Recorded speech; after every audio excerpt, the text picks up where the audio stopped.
a study session on the budget for the Aurora City Council for Tuesday, September 19th is called to order. Will the clerk please call the roll? Mayor Kaufman. Here. Mayor Pro Tem Gardner. Councilmember Bergen. Here. Councilmember Coombs. Councilmember Jurenski. Here. Councilmember Lawson. Here. Councilmember Marcano. Present. Councilmember Medina. Councilmember Murillo. Councilmember Sundberg. Councilmember Zvonek. Here. Thank you. Citizens Advisory Budget Committee is up first. All right, well, this is Greg Hayes, and I'm going to introduce Danielle, who will come in and she will do the presentation. I'll go ahead and share, and Danielle, you just tell me when to change the slide. Okay, thank you, Greg. Thank you for the opportunity to Mayor Kaufman and our council members for us being able to present to you tonight. And we have reviewed the budget with Greg this year, broken out into our subcommittees, and have unanimously approved our subcommittee reports that we're going to be presenting tonight. And the reviews that we have tonight are a departmental review of the 9/11 Emergency Call Center, Strategic Economic Development, is Infrastructure and Arts, Entertainment, and Venues. And let's see, if you'll go ahead and move the slide, please, Greg. So thanks for having us. We're a little behind on the slides. Next slide, please. All right, so we are going to do, our reports are going to all kind of follow a little path tonight. So we've got our goals and focus of 2023, the review of our budget and recommendations, and then just as I said, our subcommittees. If you go to the next one, please. And so we also met for our budget workshop July 25th and 26th. And we took into account for the budget book that Greg had put together and has presented all year for us, as well as recommendations from our different priorities based on our council members who appointed us to council. So if you would please go to the next one. So as we said, they're going to follow a little path with our objectives, our findings, and our recommendations. So if you'd go to the next, please. We want to try to get through it so we can make sure that we have enough time for questions tonight. I know that's always been an issue in the past. So on the Aurora 9/11 Emergency Communications Center, we have John Scott. Oops, I don't know if that's me or not. Oh, Janet Marlowe, Marsha Burzens, and Sunny Banca. And so the chair that's going to be presenting is John O. Scott. So I'm going to pass it over to John O. for his subcommittee report. Great, thank you, Danielle. Can you go ahead and move forward with the slide? Thank you for having us. For the Aurora 911 Emergency Call Center, we had a departmental review kind of building off of what we did last year with Tina Bunetta. And I'll just say, really the highlight, I would point you to your budget book, page H8 for this report. It's a short report, 2 pages, but very, very chock full of good information. And I would encourage you to look at 2 key things. One is the turnover rate. 4% for the 911 call center is phenomenal. And what they've implemented is in our report on those 2 pages. And Tina has done an excellent job.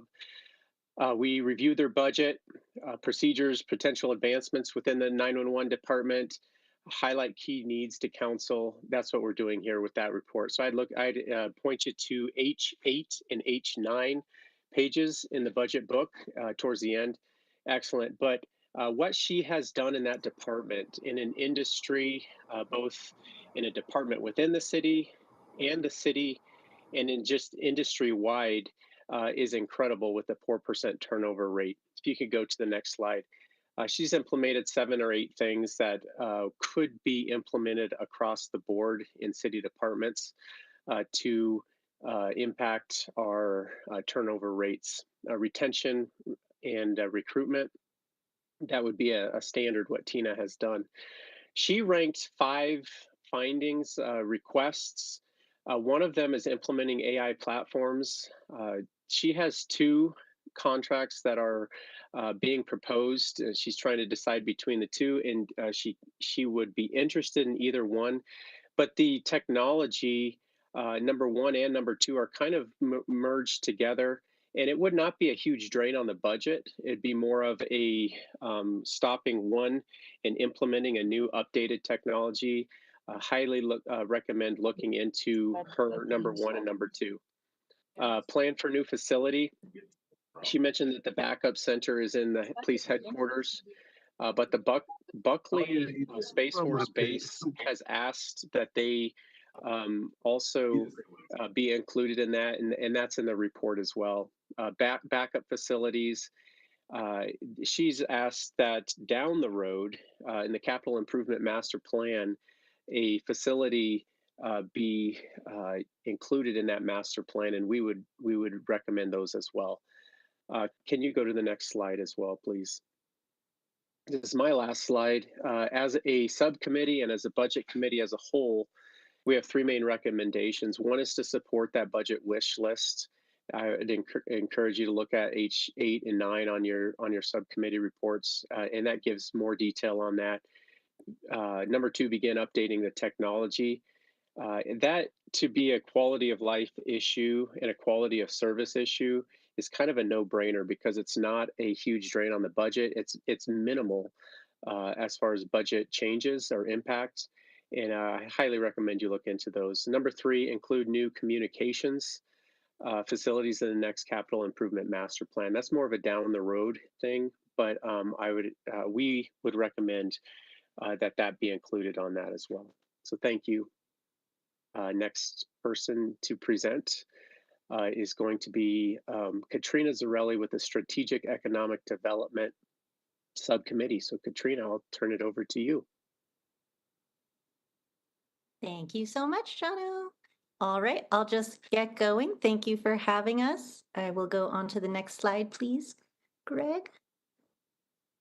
All right, the objective of this committee was to support Mayor Kaufman's vision when he came to speak to CABC for Aurora to have a strategic economic development plan, which was to create a vibrant, balanced business community by attracting and retaining businesses, organizations, and institutions. Page 2, please. The findings for our subcommittee were that Aurora should invest strategically to promote more cultural appreciation, build on our already dynamic sports program, and expand innovative healthcare facilities. Next page, please. Oh, sorry, it was on that page.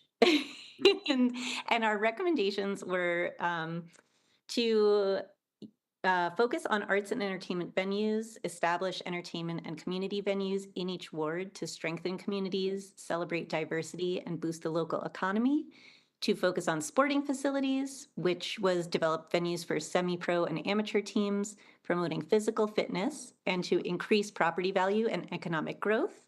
And then healthcare expansion, because we know Aurora is very well known for healthcare, focus on expanding physical and mental healthcare facilities to enhance community well-being, economic growth, and business retention. Thank you so much for having us. Next up will be Michael. Hi, thanks for having me. For infrastructure, just wanted to provide a little bit of background and context so you guys know where the subcommittee was coming from. You can go to the next slide. When we were working through our objectives, the committee took into account many variables, especially the current economic landscape, before landing on our recommendations.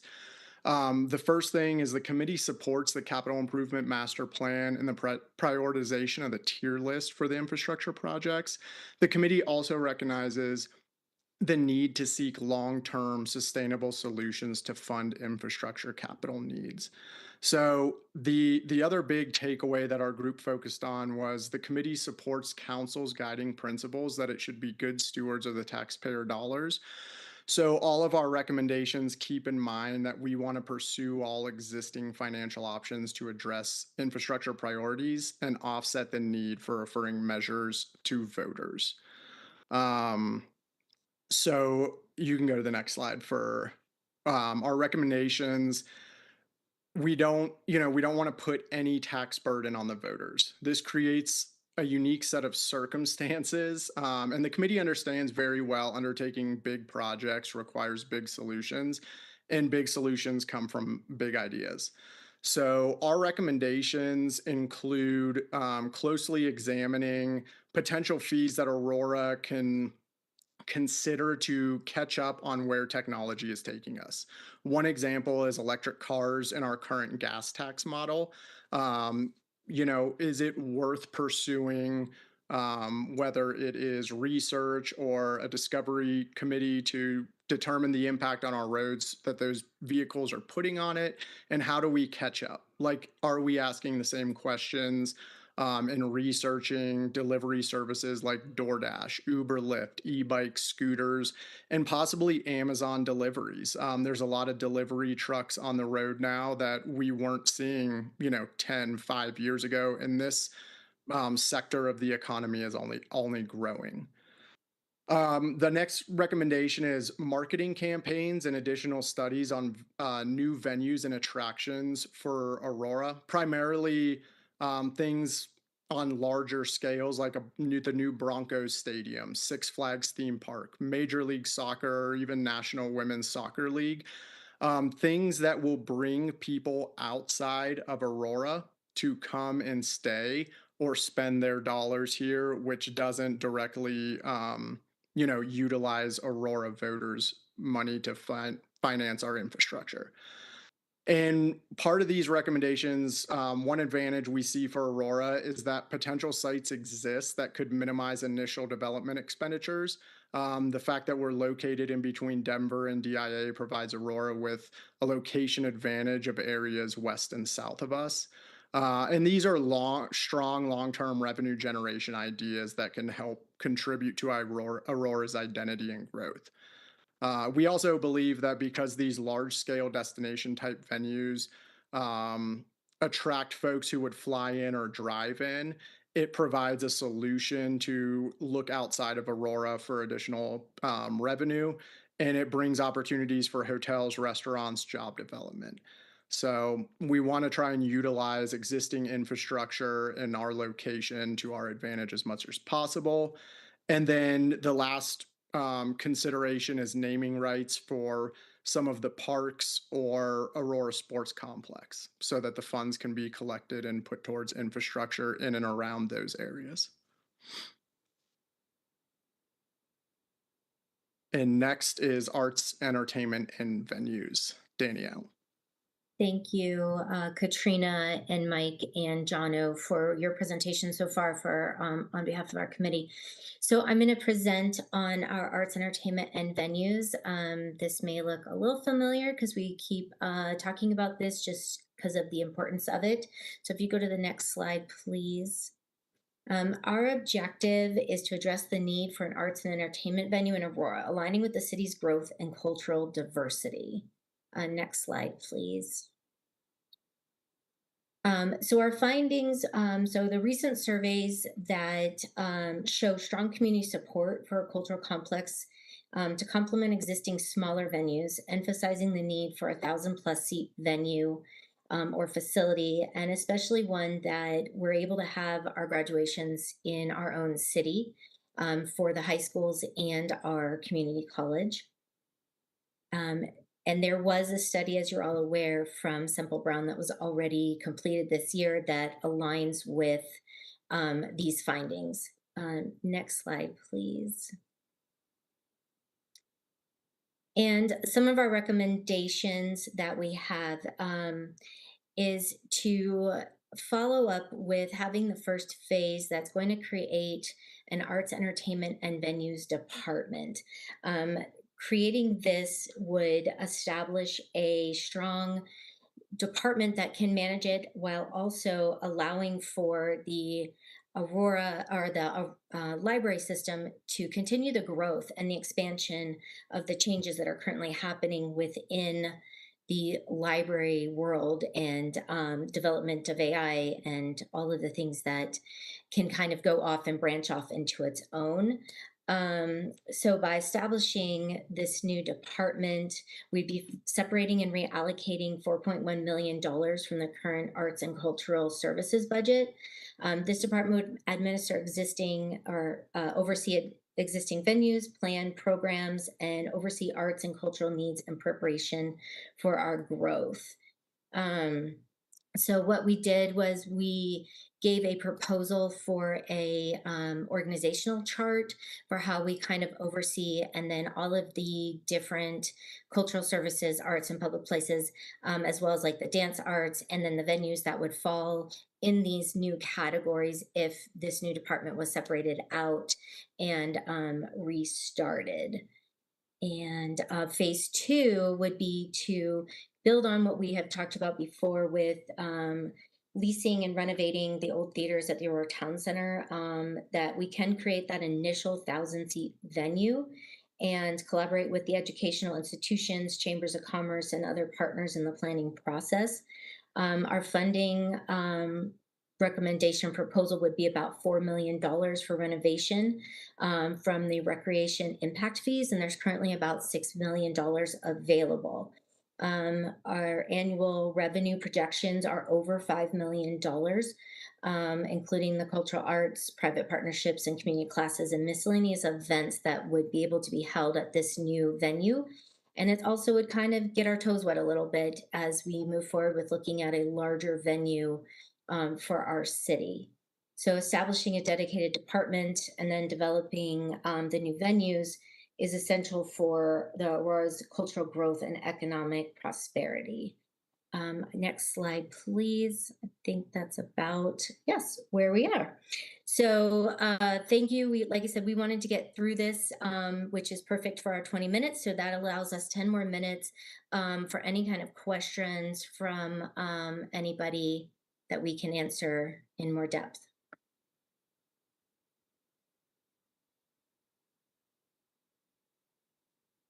Mayor, I have a question, Sundberg.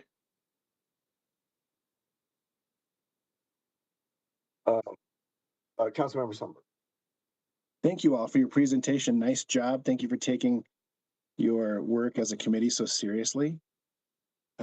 Katrina touched on an issue, a point of recommendation saying build on already dynamic sports programming. Do you have any additional info on that? Any additional recommendations? What type of sports are already dynamic in the city? What are your thoughts? Yes, so I think what we have in the report is develop sporting venues for semi-pro and amateur teams, as well as major athletic events, create opportunities for local schools and institutions to participate in and host athletic competitions, and then attract sponsorships and partnerships to contribute to the economic growth. I think as a committee, we were really just building on like our rec center programs.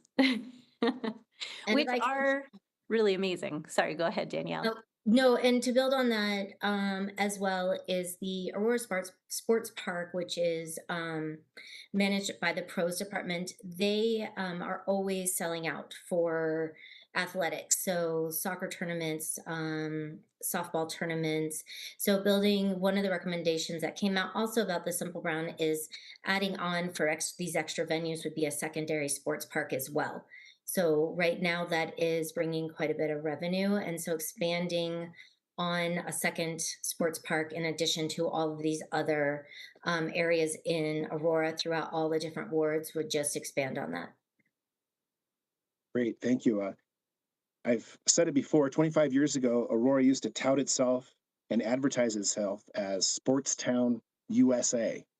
And I had the coffee mug forever. But it does bring tourism to town and helps small businesses, helps our local economy. So I love the idea. Thank you. We would agree with you. Okay.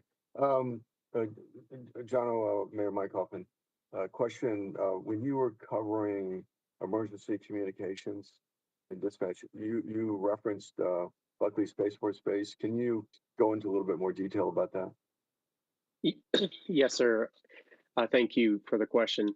I could defer to Tina Bunetta on that as well. She does an excellent job in that department, by the way.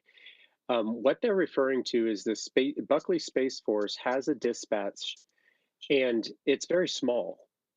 Yet they're transferring a lot of their services to Aurora and really connecting and combining with Aurora.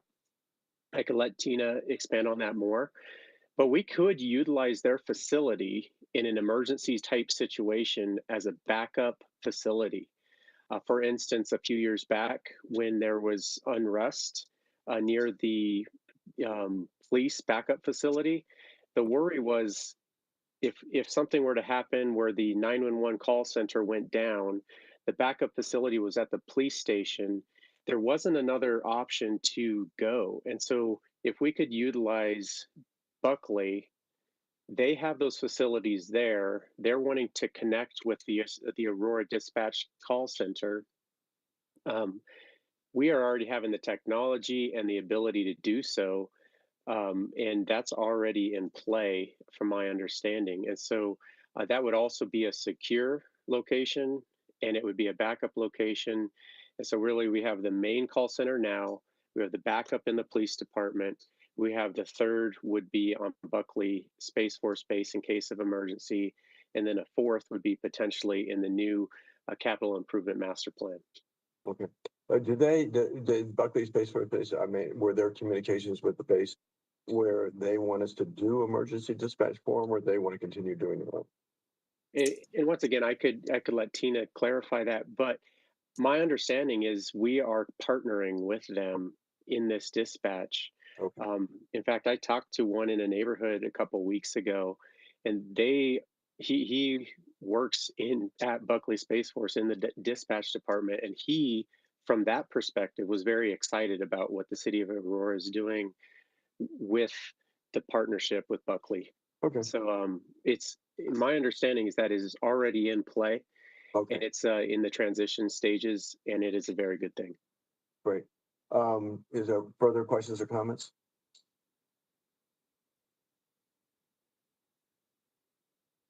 Here. Uh, Sorry. Roberta. Yes, I want to thank everybody for the excellent presentation. You guys did a great job. I have one question, and I don't know if the committee wants to answer it or if maybe Greg Hayes or Jason. But on the arts, entertainment, and venues, on the impact fees, the recreation impact fees, my understanding, so is that parks and recreation as one? I think that's what I remember, that it's all together as impact fees, or is there a separate one for recreation? They're separate. Separate? The recreation one was the one that was built very recently back when council approved the update of the impact fees in 2019. Okay. Recreation was started then. Okay, and what is that typically supposed to go towards? Because I think impact fees are more regional, but maybe I'm wrong. New development is what it's based on, basically based on, which I mean, something new like this would definitely be new development, because of the growth of the city. I think you could draw that nexus. Okay, and does it have to stay where the impact fees? That's actually a single pot, so it doesn't have that north core south component that the other ones did. Fees have or something. Okay. That was my question. Thank you. All right, you're welcome. Further questions or comments? Seeing none, well, I'm sorry, Councilmember Murillo. Councilmember Mario. Thank you. And thank you for the presentation. Just wanted to ask how some of these economic development goals are different than any of the existing goals that we have currently.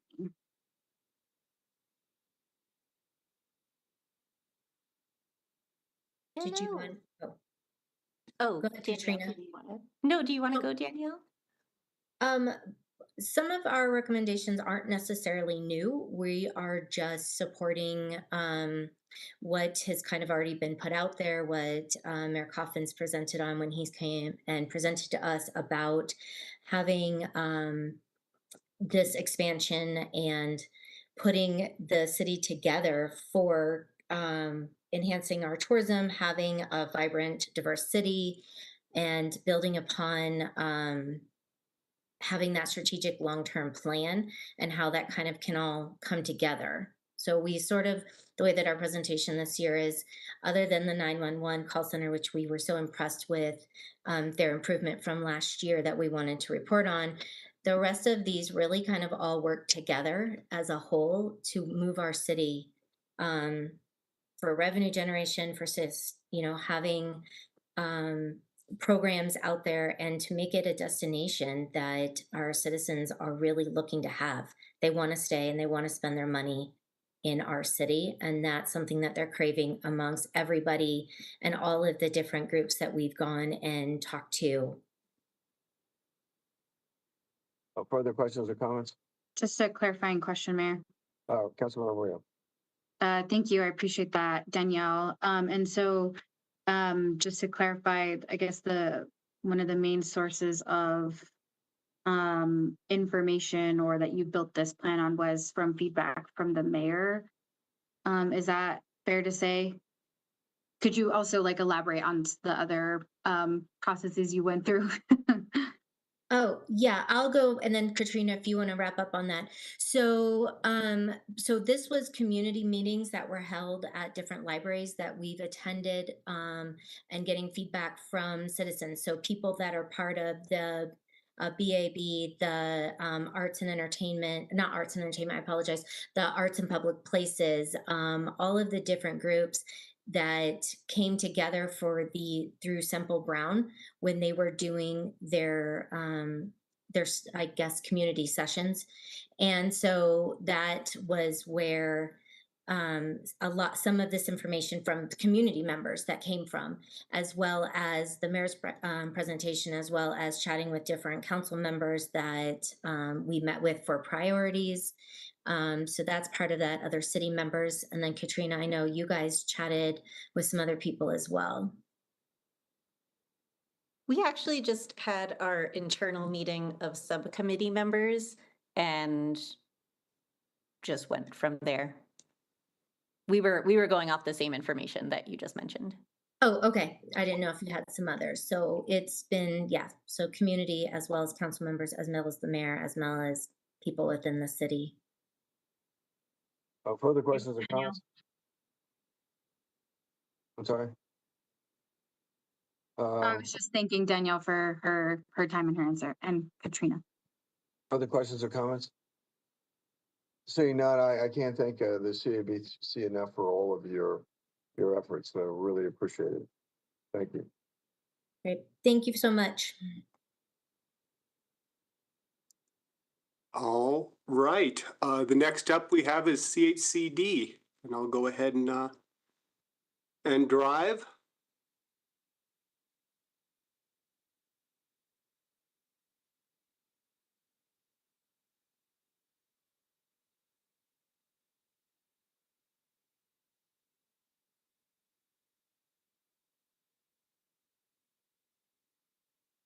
Hi, I'm Terry Marquand, and I am the chairman of the Housing and Community Development Citizens Advisory Committee.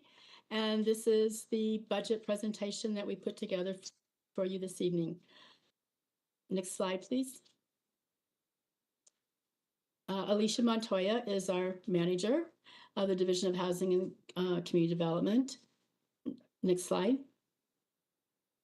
We work on our budget, and as far as funding the many applications that come before us for the money that comes from CDBG, Home and Emergency Solutions grants from HUD, we use our housing strategy policy framework that was developed a couple years ago, and we constantly focus on these 6 focus points whenever we're doing funding. We've gone through them last year, but I'll mention them. First of all, we want to definitely balance and sustainable housing portfolio in Aurora. We want to strengthen the city's capacity for addressing the many housing issues that have come up a lot in the last 2 years, strengthening the local economy and expanding employment opportunities in Aurora. Also definitely preserve the long-term affordability of the existing housing stock that we already have in our community, and expand the inventory and housing options throughout Aurora. And definitely support protections for homeowners and renters, which has been a priority in the last 2 years. Next slide, please. Next slide. Thank you.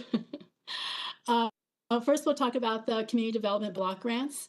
We're using our projected funding because this is a number that comes from HUD.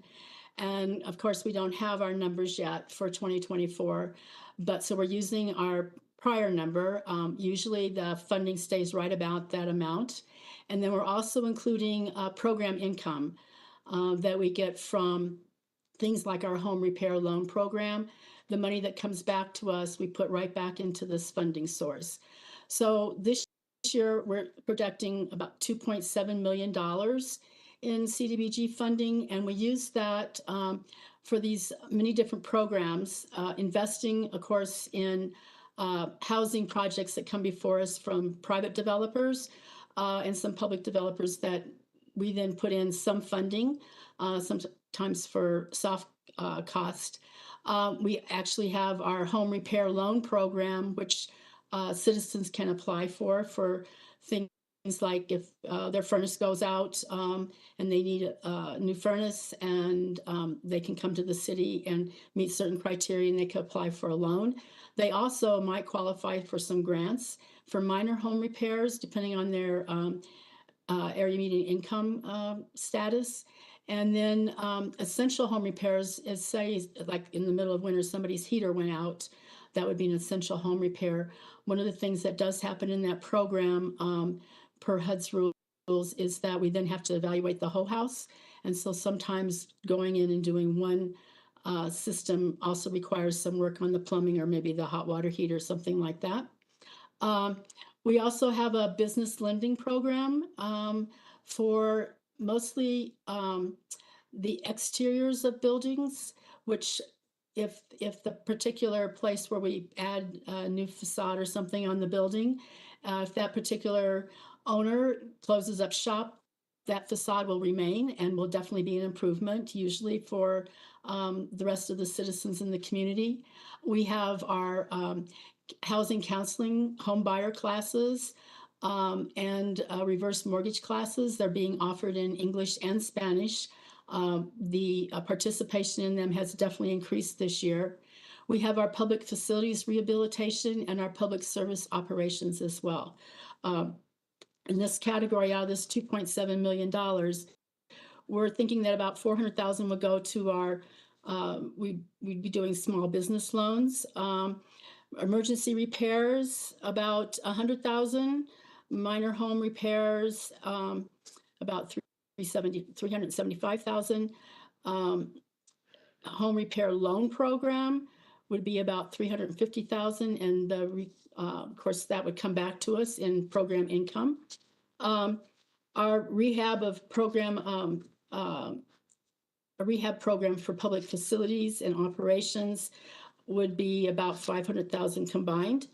And so that brings us to our next category, which is the next slide, would be our home project. This is kind of bricks and mortar. We're anticipating that we're going to get about $1.24 million this year. Because of the home program has the HUD requirement of the matching general fund money, we're going to get about $279,000 from the general fund. And then from program income, from our many investments that we've made, we'll get about $500,000 this year is our projection. So that'll give us a total budget of about $2,020,000. We use it in three main categories.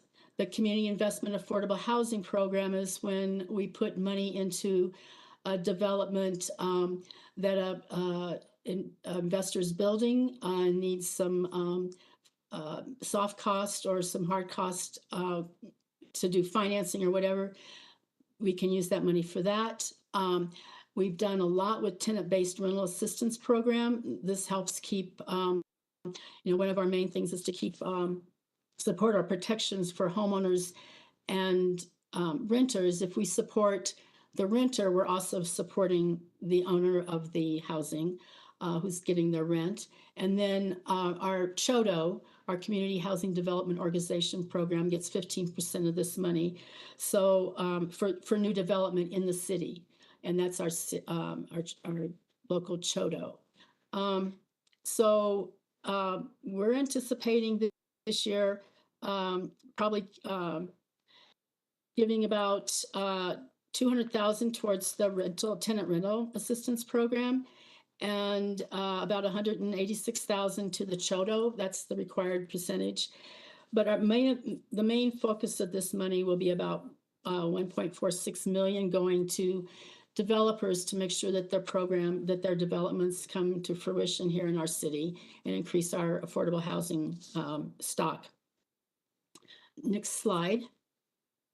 Our last type of funding, well, second to last, is our emergency solutions grant. And this helps with our homeless programs. So by the grant itself, we have to spend 60% on shelter, and which we're doing through providing shelter programs through like Comidas shelter and emergency housing vouchers that go to, emergency service vouchers that go like to motels to keep people housed during bad weather. We also have our rapid rehousing homeless prevention program. This works with actual residents who are either losing their housing due to eviction, or maybe they're trying to move into new housing but don't have like the security deposits necessary, and so this funding helps provide that. And then there's an admin percentage that goes to support the staff that works on this program. And next slide. We also have a large amount of money that we received in 2020, and since then, but it's money that we received for COVID-related grants. And we have to spend all this money, of which we spent a lot already, but through 2024. So by the end of next year, we have to have this money spent. We've used this money primarily to keep people with COVID-related issues that kept them out of house, like they were losing their housing because of it, keeping them housed. We've also done several RFPs for nonprofits to do things that helped with the community over COVID-related issues. I know we gave a lot of money to provide, when we were shut down, diapers to individuals who couldn't get out and get them or didn't have the funds then because they were laid off or whatever. We've also helped support our Safe Places housing for homeless right now. So we will definitely have spent this money by the end of 2024 and brought a lot of stability to the community during a very bad time for housing, especially during COVID when incomes dropped and rents weren't being paid. And so this kept not only the residents housed, but also it kept owners who were providing that housing being able to, if they received their rent, to be able to keep paying their mortgages and keep that housing in our community. Next slide. These are the Thank you, Terry. Okay, Alicia, thank you. Sorry, I'm on. That's okay. Thank you so much. Good evening, Mayor and council members. This is Alicia Montoya. I'm the Housing and Community Development Manager. And if we can go on to the next page to just summarize the overall funded programs. I think Terry already did a really good job at summarizing those. But we're continuing to emphasize our efforts in the housing housing rehabilitation program development with the community development grants, and then just that strong focus on supporting the homelessness programs as well. Next slide, please.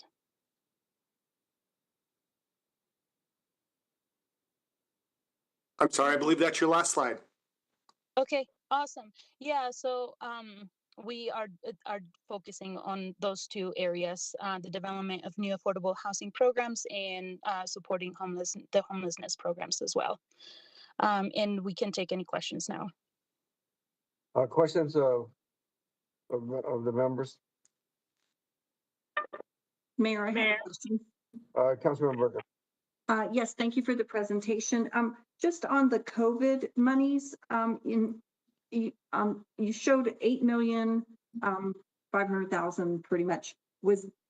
That's the total amount received through the COVID monies? But I guess I wasn't, how much was left that you have not spent, I guess is my question. We have spent and allocated all of our funding for the previous years, and that was a combination of the CDBG grant and then the ESG grants, including COVID funding. But that includes our regular fund, which is the larger funds. If we can go back to the slide for ESG, let's go back like 3 slides. I think that's where we'll find it. Yeah. So That right one, there. this one? Yeah. so the 8 million is not just COVID related monies. No, that's a combination of all the funding sources. Okay. And you have already allocated the monies that you have to spend by 2024. For CDBG, CV, yes, we have allocated all of the funding. Are they still going towards the diaper program, or are we able to prioritize more, like housing type of things? Yeah, so we're prioritizing housing with the funding as much as we can. I would have to get back to you on the diapers program. Okay, all right, thank you. Councilmember. I can say something about the diaper program. That was a one-time grant that we did using the COVID funds. And I think they've received all their money and that hasn't been refunded. Okay. Is it Councilmember Coombs? Yes, Mayor, thank you. So you said the CDBG CV has all been allocated. What about the ESG CV dollars? Yes, my understanding and my recollection from it is all of it has been allocated for CV grants.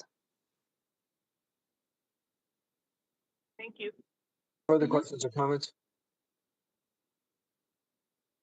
I just one on rapid rehousing. So if you had a situation where somebody was about to lose their housing, but hadn't lost it yet, but were facing an eviction for whatever reason, so we could use the rapid rehousing funds to stabilize that person.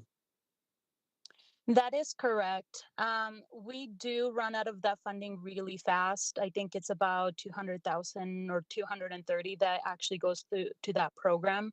Okay. So we do run out of funds a lot, and that has been just an overall issue with anything that we do on rehousing, eviction, and things like that. Okay. So that's not connected with COVID in any way, right? The funding. The one-time funding, that's usually an annual appropriation that we get. The Emergency Solutions Grant, correct. Okay. Further questions or comments? Seeing none, thanks so much for your presentation. I appreciate it. Thank you. Thanks for all your hard work. Thank you. Citizens Water Advisory Commission. Right. Let me get that up and going.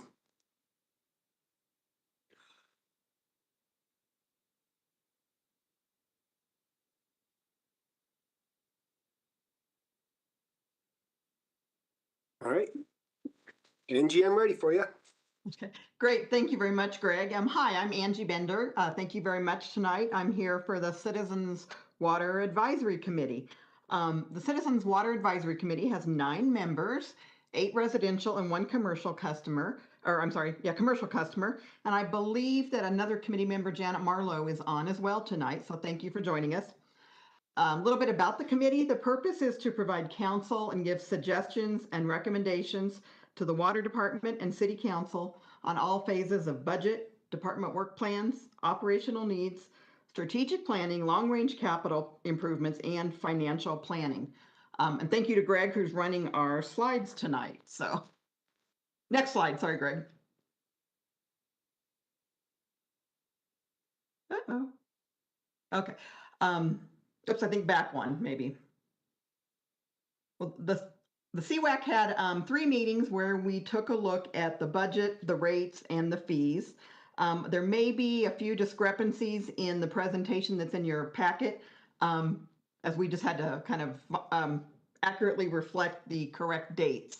So you can see we took a look at the water and sewer proposed rates and fees adjustments, the overall water budget, the revenue projections, the operational and capital expenditures, and then had some follow-up discussions on the rates and fees. Next, please, Greg. One of the big issues throughout the year that we focused on was the impacts of higher costs and materials and labors, an increasing regulatory burden, and how Aurora Water will meet the future needs of the city while maintaining an existing system that is aging. Like everyone else, we're seeing the impact of inflation and supply chains. Materials and utilities are increasing faster than the core inflation. We certainly have new regulations at both the state and the federal level, including PFAS and lead service lines. Water scarcity. We are looking at what are the future needs for the city versus increased competition for resources, our need for additional storage, and then looking at our aging infrastructure. Much of the infrastructure in Aurora is in areas that are 50 years or older. Next slide, please, Greg. We're going to have a lot of slides with a lot of numbers, and I probably won't go through everything, like all the specifics, all the details. But the committee felt that the projected budgets are conservative and well thought out. They are substantial, over $100 million to meet operational needs in water, with $247 million to maintain our system and expand it to meet future needs. With multiple large projects needed to increase the sustainability of Aurora's water supply and to maintain an aging system, capital costs are expected to increase in the upcoming years. Next slide, Greg. For wastewater, those numbers are also significant, with over $67 million for operational expenses, which includes the cost of wastewater treatment by our regional provider, the Metro Wastewater Reclamation District. They are looking at a 7% increase. And there are also significant projects in the works, many for stormwater. Next slide, Greg. And while the impact of increased cost is always highly visible, Aurora Water has done an admirable job containing the impact on customers when compared to the national averages. You can just see that the national water and wastewater costs have increased like 4.19%, whereas Aurora Water's average bill annual increase has only been a little over 2%. Next slide, Greg.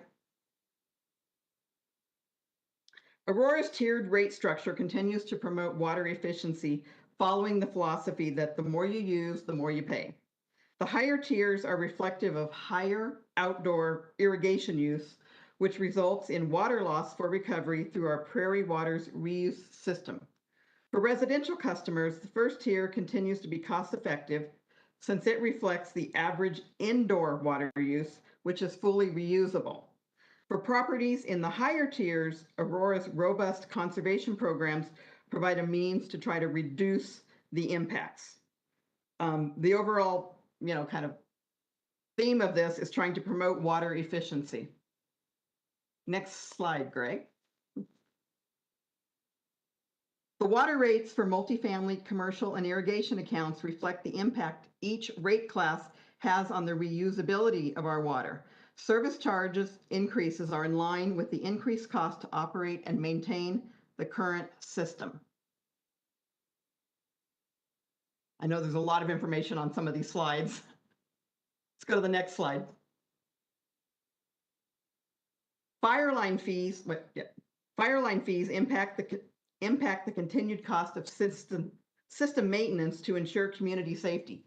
Hydrant meters, which are used exclusively for construction water, for soil compacting, I can't say the word, for compacting soil and dust mitigation are increasing appropriately since all of that water is lost to reusability in our system. Next slide, Greg. Aurora's water system is aging and will require an increasing amount of maintenance and replacement. A proactive approach to asset maintenance not only protects the community, but is more cost-effective than deferral. Water and wastewater infrastructure is too critical for community growth and sustainability to take a reactive approach to upkeep. Aurora Water is proposing an affordable and predictable approach to rates over the next 5 years. So this is projecting forward. Next slide, Greg. Sewer rates are heavily impacted by the treatment costs incurred by the regional wastewater system, Metro Waste Recovery. They too are facing increasing costs due to material costs and an increased regulatory burden. Stormwater rates will remain unchanged due to substantial system improvement over the past decade. Next slide. An area that CWAC has focused on in 2023 was the increasing impact development is placing on the system. Aurora Water's connection fees are based on multiple factors, including recovering the cost to build a system in anticipation of future growth, as well as the costs incurred by current customers in developing a robust and sustainable water diversion and delivery infrastructure. However, the biggest impact on connection fees is the cost of new water acquisition and the associated infrastructure to deliver that water to meet the needs of development. These costs have climbed in recent years.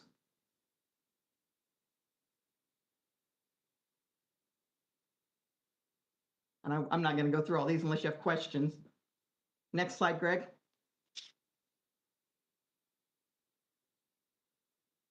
While these proposed connection fees are substantially higher, developers have the ability to contain these costs by providing sustainable options. Larger homes use more water, both inside and outside.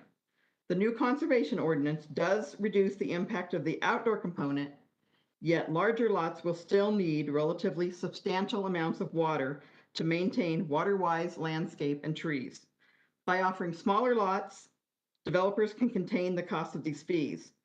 In case you're wondering why these fees still reference non-water conservation landscapes, remember that the conservation ordinance did not affect development with site plans approved prior to October 1st, 2022. There's still a substantial number of new homes that are grandfathered under this ordinance that are being built today.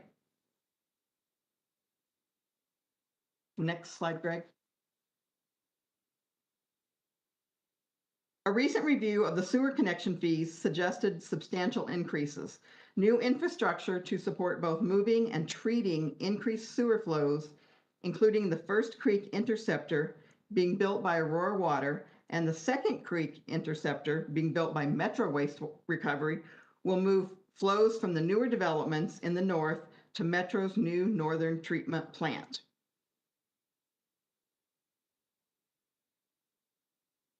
Next slide, Greg. Understanding that the proposed increases may be challenging, Aurora Water is suggesting a phased approach to meeting these increased expenses. So here you can see the current fees and then what the proposed fee would be for the next 3 years on the single family and the multifamily and commercial rates. Next slide, Greg. My voice. While connection fee increases are challenging, we're not alone in facing these impacts. When placed in context with neighboring cities, this table shows that Aurora's development fees are among the lowest. Denver's may be the lowest, but remember they have little space available for new development and are reliant on either redevelopment or vertical development. So Aurora is still at the bottom of that chart on our water and sewer connection fees. Next slide. Finally, while Aurora Water proposes water and sewer rate increases, the average total bill our community sees is still in the lower third of the Front Range municipalities. This chart does not reflect increases for proposed by other utilities listed. But even with the proposals, the average customer will only see an increase of about $3.73 or a 3.9% increase. And we're still way below most of the rest of the metro area. Next slide, Greg. So in conclusion, the Citizens Water Advisory Committee supports the proposed 2024 water and wastewater budgets, including the need for a 5% increase in water revenue through rate increases. We also support the proposed increases in development fees for both water and sewer. And I would like to just compliment all the employees in the Aurora Water Department for the excellent job they do navigating the challenges of a large water system, the weather, inflation, the ever-changing regulatory environment. We are really lucky to have such top-notch professionals in our department. So thank you very much. I can take some questions, and I believe Marshall is online as well to help answer. Questions to the presenter or questions to staff? Mayor. Councilmember Bergen. Thank you for the presentation. We've actually seen those before, those of us on the Water Policy Committee as well as study session. My question is, was anybody on your committee in disagreement with the recommendations? Did you have a unanimous vote on it? Sorry, it was unanimous, but we did have discussion, and as you saw, I think we had at least 3 meetings where these were discussed, and there were changes from the first proposal kind of as it moved forward in the process.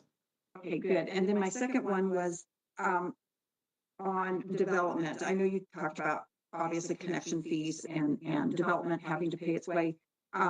Did you guys have any discussion though on, I get this all the time in terms of, as we're continuing to expand Aurora and development and then that correlation to, you know, our fees and so forth. Did you guys ever have any discussion on that? We did. We talked about growth and making sure that growth pays its own way. I believe the projections they're still using are a 1% growth rate for the city. And the way and Marshall, you may have to help me with this, but the way the fees and the rates are scheduled or are proposed is you pay a higher fee for new development because you're paying for those acquisition of water rights and the transmission of that, which is one of our largest costs for driving for water. All right, thank you very much. Thanks. Thanks, everybody. Further questions, comments? Mayor. Councilmember McConnell. Thank you, sir. And thank you all for the presentation. I have a question around the breakdown that we saw for fees, specifically around multifamily. The price point that I saw there seems to incentivize larger units. I think it's higher than 1 and 2 bedroom single family homes. I guess maybe if we could go back to the slide just so folks can see what I'm talking about. And I think one more. No, so like page 12 maybe? Or yeah, it was back a little ways. Yeah, I think page 12 maybe, Greg.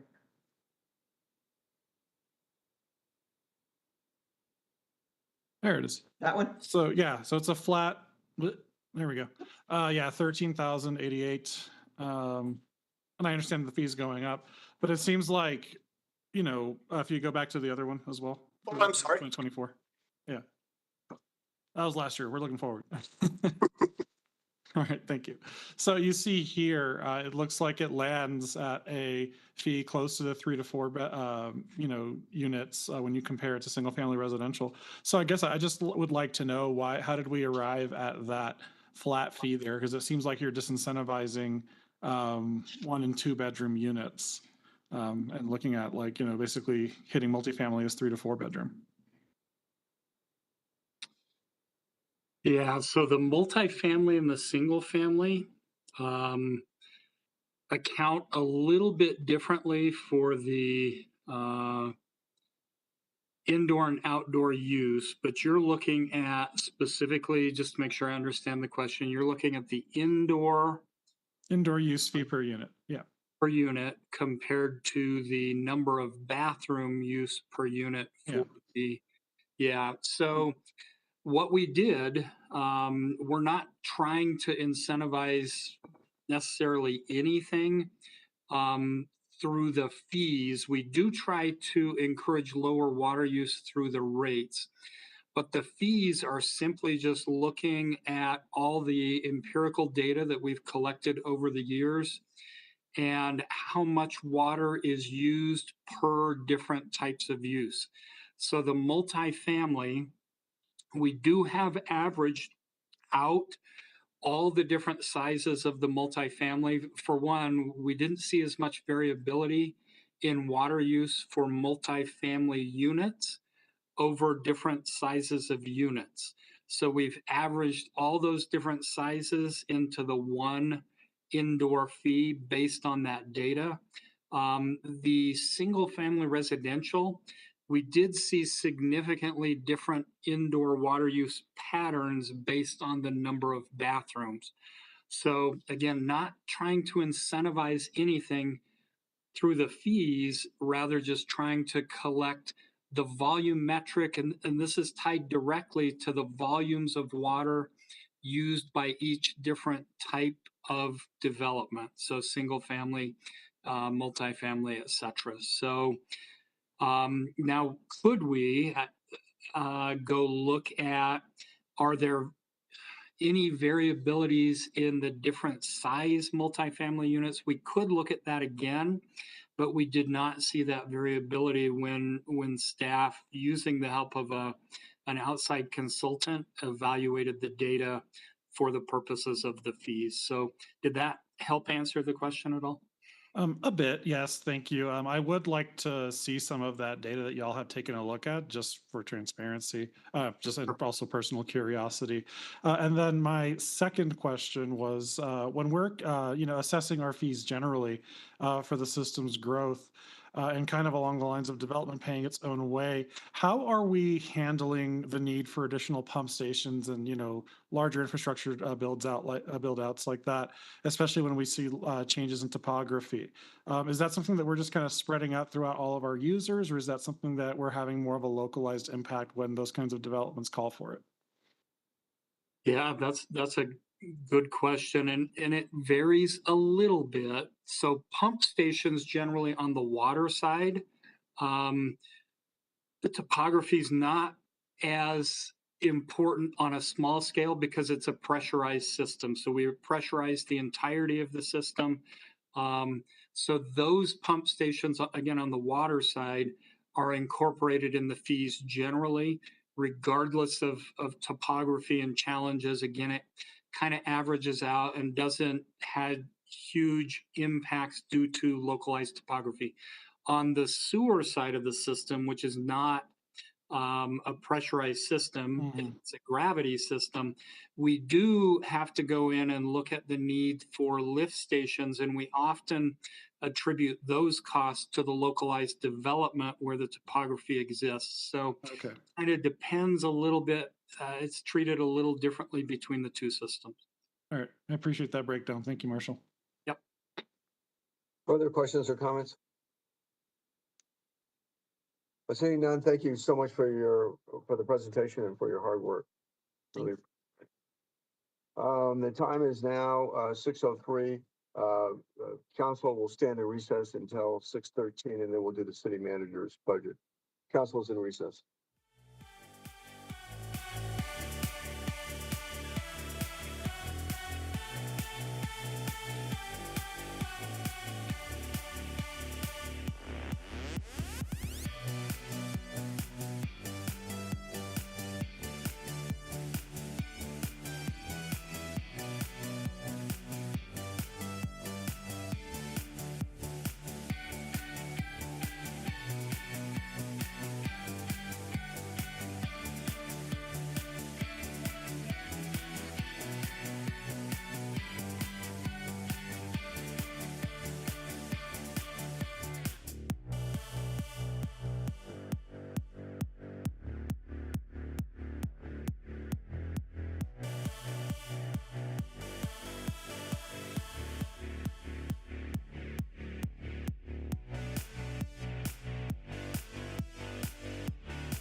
Time is now at 6:13.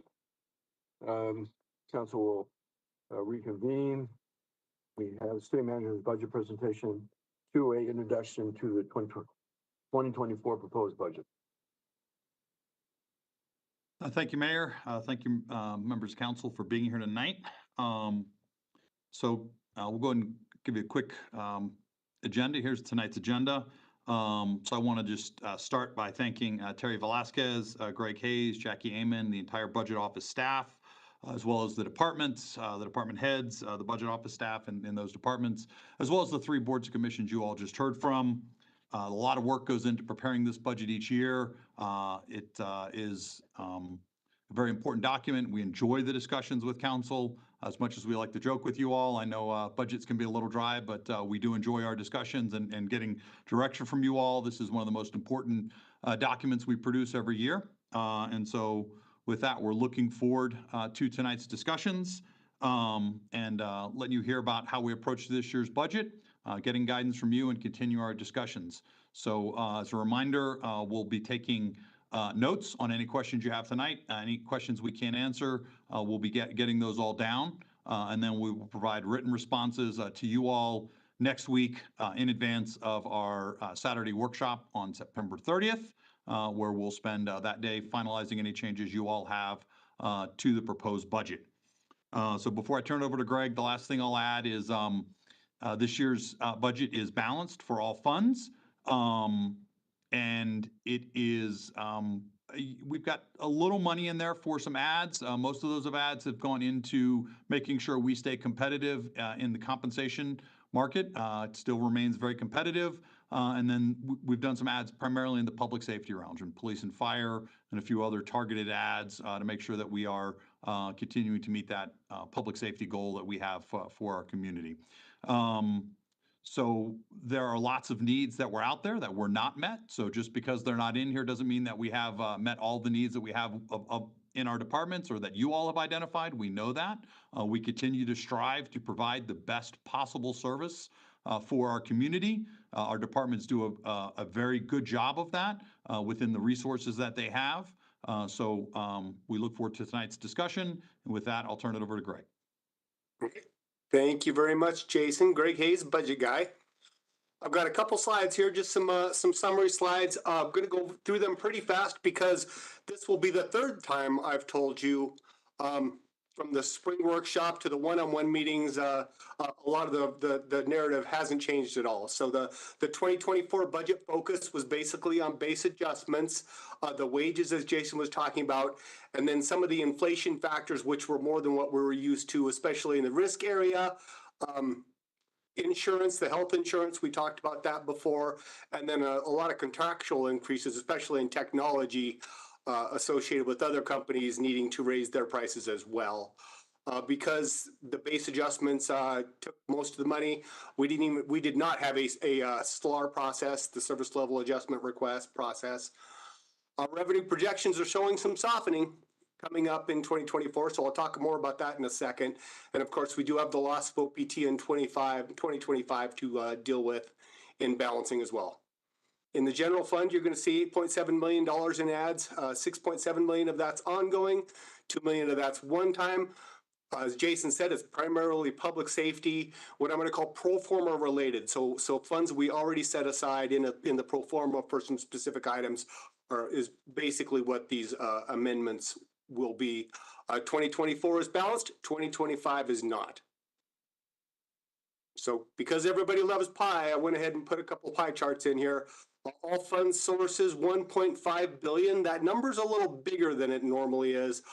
One reason why it's bigger is that over in the water and wastewater funds, there's $470 million in proceeds from borrowing in there, which is why that proceeds from borrowing piece of the pie is large.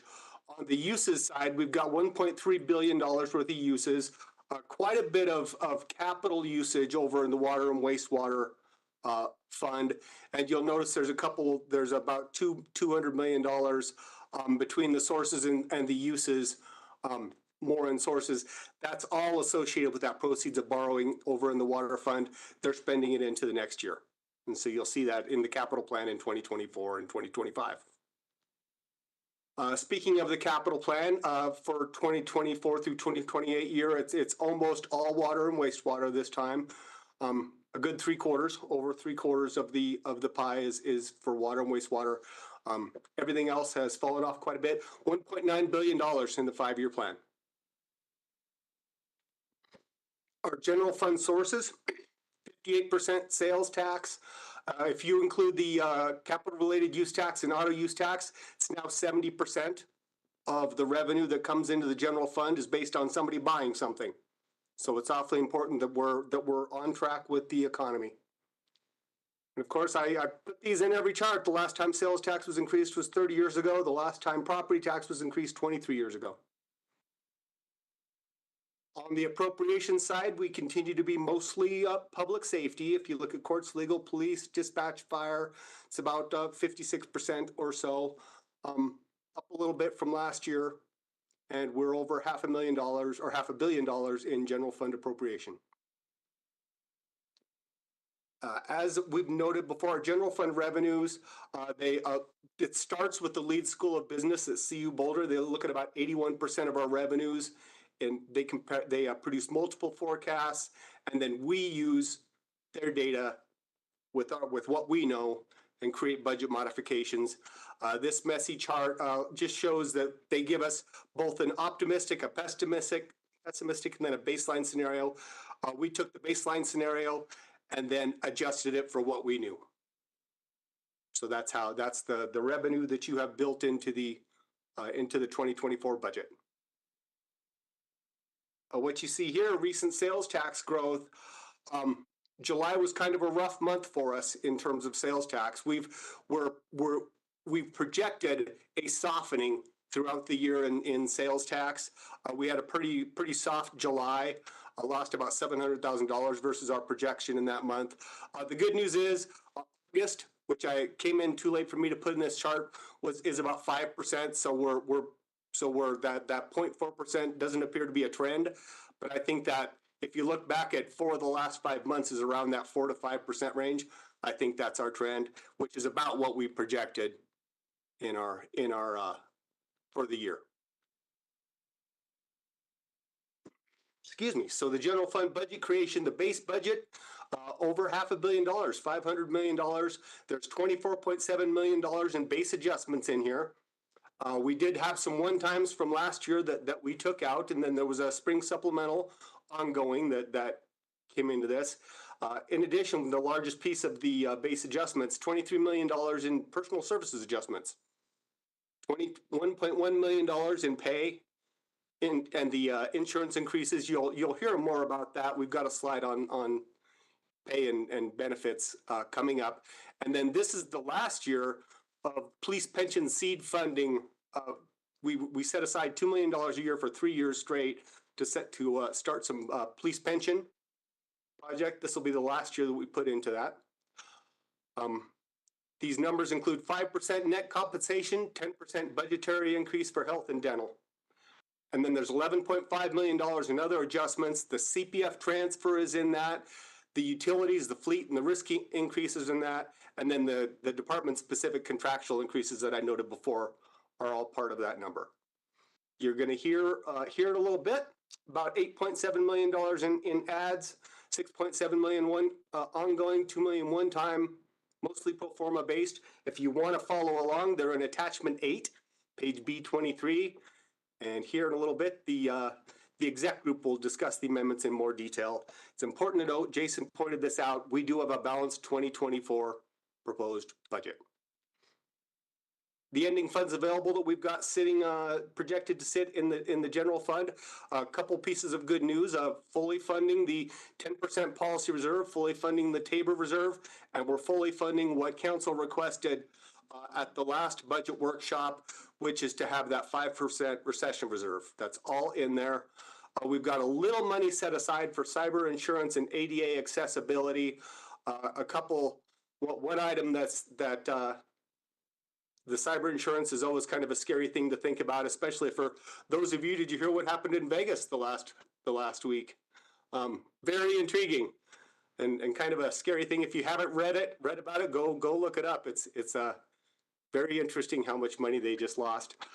And then ADA accessibility, that's talking about the upcoming rule that says that everything has to be ADA accessible, web related, but also it's not only outward facing, it's inward facing. And so we've set aside some funds just in case of that, which leaves us $6.1 million in the operating reserve. That's about 1.2%.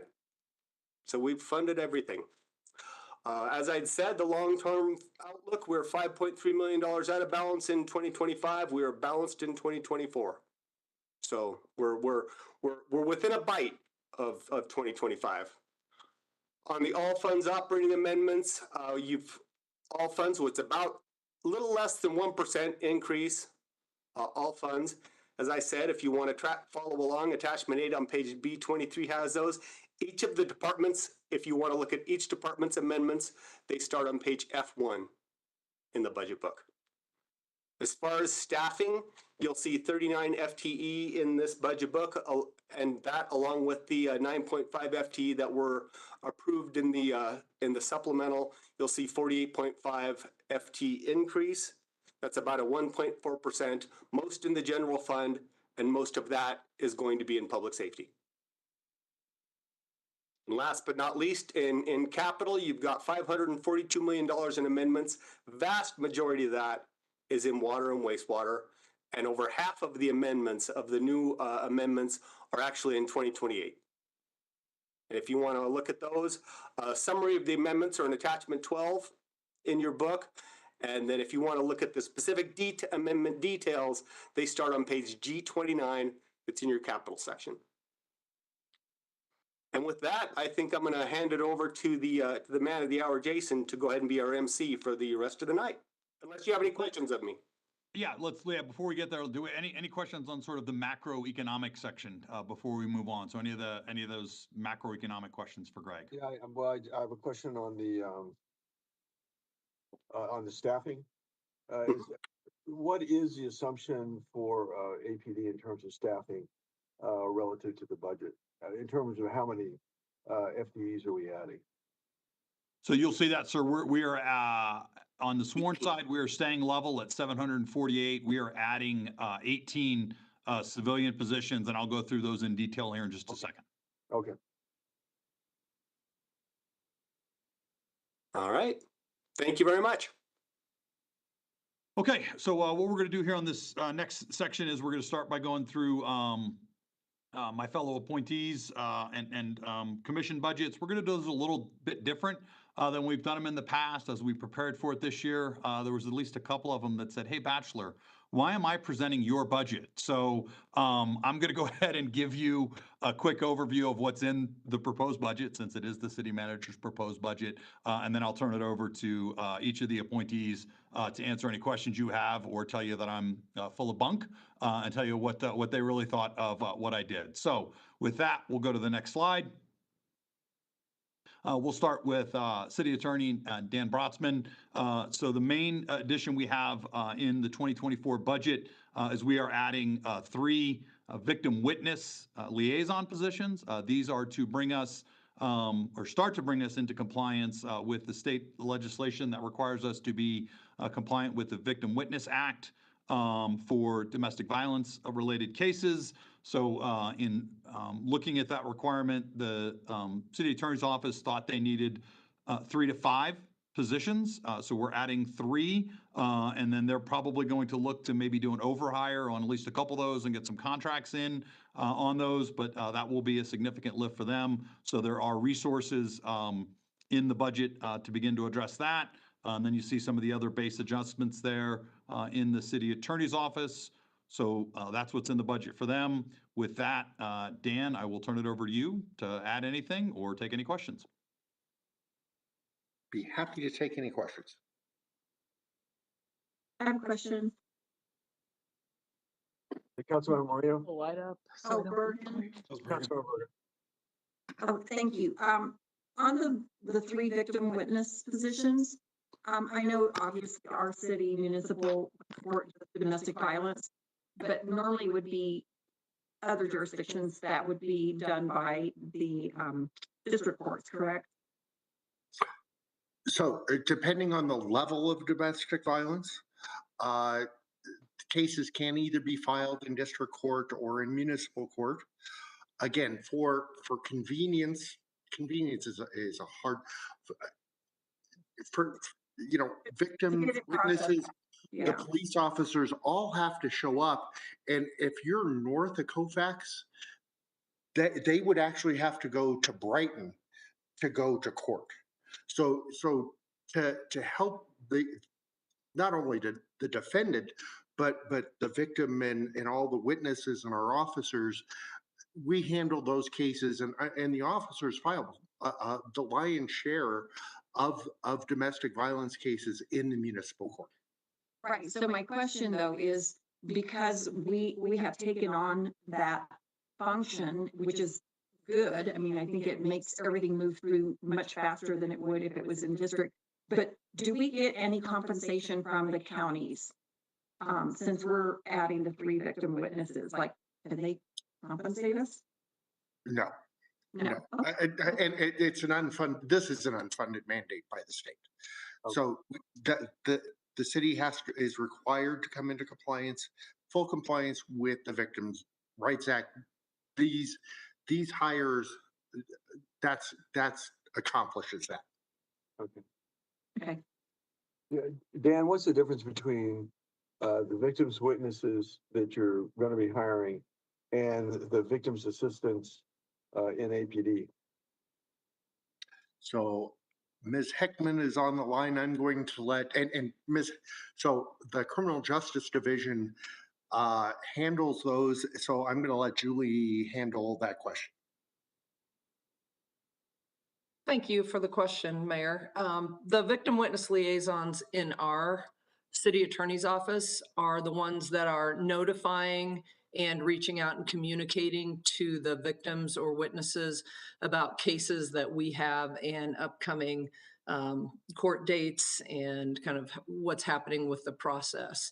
The victim advocates for the police department have varying roles, but they may go out on scene with police officers to either do notifications for victims of crime or handle things that are happening at the time during the investigation. And that is for all of the felony cases that are investigated and then filed, mainly is what I believe the victim advocates go out on, and then keeping in touch with those victims up until the time a case does get passed on to the state court system. Great. Further questions or comments? Mayor. Councilmember McConnell. Thank you, sir. So Dan, my question to you is, what does your current vacancies look like, especially in the criminal division? And I'm gonna, so on the civil division, we are full at this point. Julie it changes daily in the criminal justice division, so I'll let Julie answer the criminal justice side. Sure. Thank you for the question. We have 20 FTEs for the attorney positions. That includes myself as the deputy and 3 criminal prosecution managers.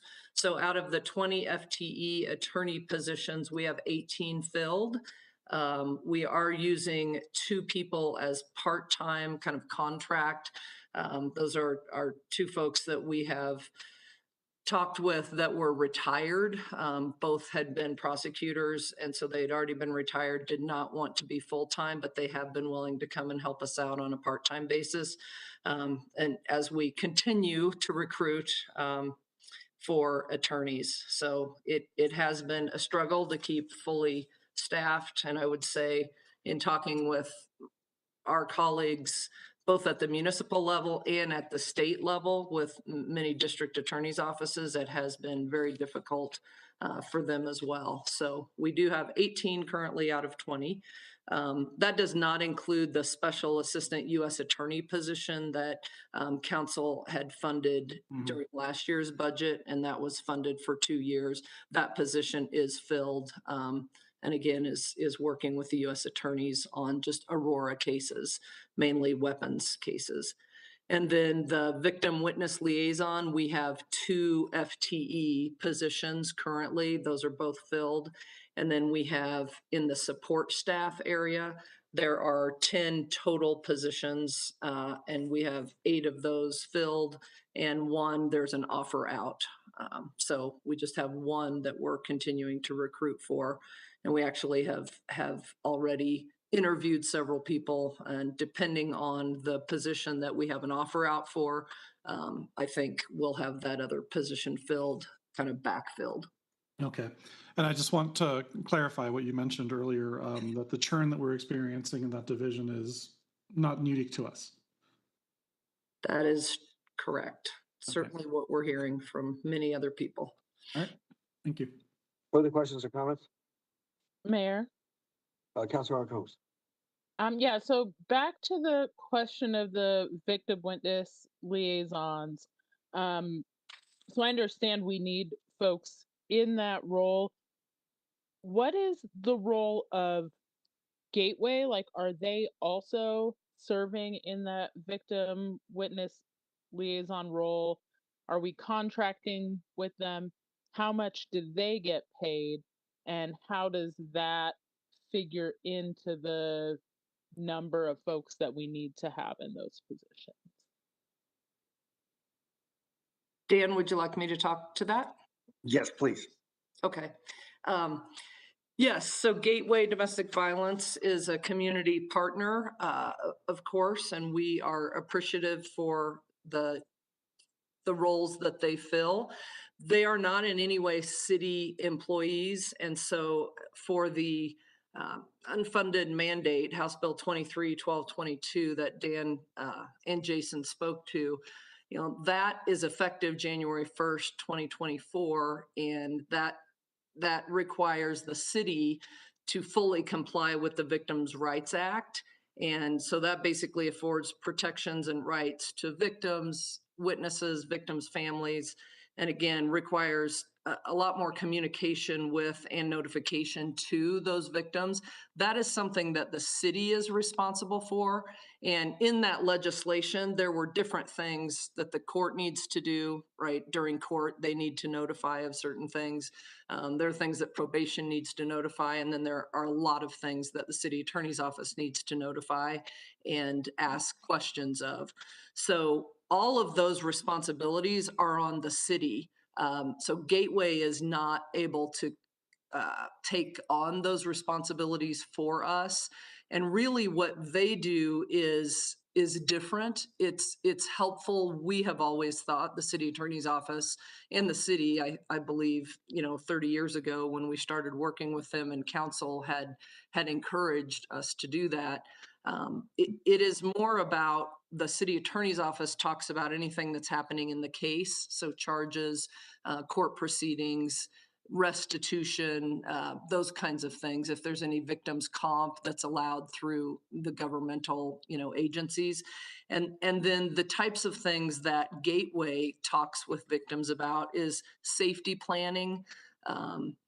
If they need sheltering, that's something that Gateway can provide.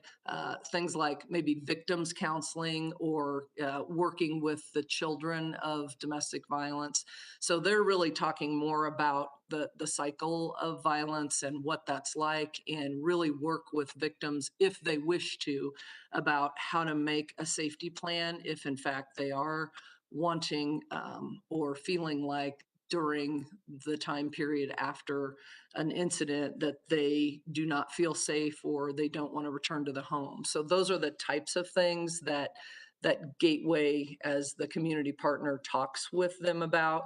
Now, we have always tried to allow an office space within the courthouse, just because victims are coming there about the cases, and those are the things that the victim witness talks with them about, but really just for convenience and ease of location for the victims. Mayor. Okay, I'm sorry, Councilmember Combs. So just to clarify, they're not playing any of the roles covered by the Victim Rights Act that we're staffing to support within the city. That's correct, council member. In fact, if a victim feels like there has been a violation, there is a board that the victims can go to make a complaint. And if that were to happen, the city would have to show what we have done. So we would not be able to point to an outside agency and say, oh, but they did this part. Because that responsibility due to the Victim Rights Act is on whoever it is, whether the city attorney's office was supposed to do something or the court was supposed to do something. But that would not be something that we could point to or try to use an outside agency to defend the conduct of the city. Further questions or comments? Seeing none. Is there more of the city attorney? Is there more of your presentation left? So that's all for the city attorney, sir. If there's no more questions, we'll move on to court administration and Candace Atkinson. So in this one, what we've got in budget for the court administration is we have an ad to move the court towards a paperless system. As you all have heard in the past, we've been very paper driven. So we did an ad in this year's budget to move our criminal prosecution towards an electronic case management system. The next phase of that is to move the entire sort of court system. So we worked with the court administrator to provide funding for that. So once we get through the workshop, if that stays in there, we'll work with the court administrator and her staff to get going on that procurement process. There's also funding in the budget for the Judicial Performance Board process. That's an ad of about, I think, $20,000 in there to recognize the ongoing cost for that. That's not something that we had funded in an ongoing basis. And then the final ad there is a probation diversion pilot program. We went ahead and extended that for another year so that there's funding in the program for that. With that, I'll turn it over to Candace to, again, let you guys know whether I'm full of it or what else there is out there and answer any questions you all may have. I'm available for any questions. I don't have anything to add. Thank you. Well, this is Mayor Kaufman. Well, this new information management system, electronic, will it ultimately lead to a reduction in FTE? That's a good question. Sometimes it pretty much stays the same because, we're going to have the staff and the requirements are still the same.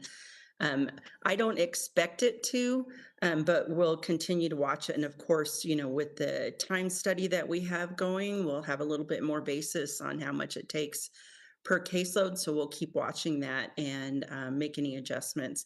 It'll probably take us a couple years to go through the process and to come up and go live and then convert. So even if we have a reduction, it'll be several years before we see that. Okay. Thank you. Further questions, comments? Mayor. Councilmember McConnell. Thank you, sir. And thank you, Candace. So my first question for you is actually on the probation pilot program. I'm excited to see that y'all want to renew it to get kind of like a full picture, but I do want to ask what has been the utilization and the outcomes thus far? Because I thought when we approved this, I thought that we were going to expect some regular reporting back to council. And I don't think we've gotten that, at least not at public safety. Yes, we, probation lasts a year. So we were kind of watching as they progressed through so that we could compare them to prior without this funding. The startup of the program, it quickly increased, and we actually used up all of the $75,000 as of September 15th. And I was not aware that it was that close, according to some estimates that I received from staff. So we asked for a minimal amount of $15,000 for next year. So it, we'll do what we can with what we have, and then I'll report out as far as what we see. I think the need was a little bit more than we had anticipated. Sure. Okay, thank you. And then follow up to that. What do our vacancies look like in the court administration? And I'm specifically curious around detention staffing. The detention staffing, we're down to, I believe, either 2 or 4 positions. So we're pretty close to being fully staffed in detention. Okay. And your court administration overall? Overall, we are fully staffed in the Marshals Department except for 1 part-time position. We do have 1 staff that's out on a long medical, and we're trying to figure out what to do with that. And then our case management, we are down to just 1 open position. And probation, we have 1 open position that we're currently recruiting for, and I believe that's it. All right, thank you. Further questions or comments on this section? Mayor, Councilor Combs. can you describe a little bit more about, this says update position budgets for reclasses, turnover, and wage adjustments. What are the reclasses that are included under that budget increase? Well, we had a couple positions that were upgraded. We took a position from detention and moved it to the marshals so that they could hire a deputy marshal. So that was a reclass. And then we moved all of our marshals. They had a wage adjustment. And of course, the large amount of the wage adjustments that I have are in detention. Okay. Mayor, can I ask one additional question? Okay, so then with respect to the case management system, I guess I'm trying to understand what that looks like in connection with the time study and the study in general of the court that's being conducted. Obviously, we want to move toward a paperless court, but do we have any sense of how the decision about what system we use might be impacted by the study of the court? And then my other question is, we've gotten a lot of criminal justice related software on board and changes that we've made in relation to that software. Are there any functions that we're either not fully utilizing or haven't fully implemented from those other systems that might impact what we need from the case management system? Well, I mean, there's always, those unforeseen things, but really what, we're a homegrown system and we have 1 developer that knows our system.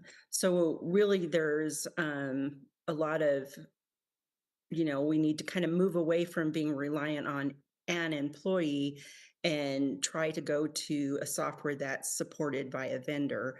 But we should, it'll be part of the requirements that the software that we're purchasing will give the information to the city attorney's office as needed, and hopefully also work with the public defenders to see if there's anything that we can,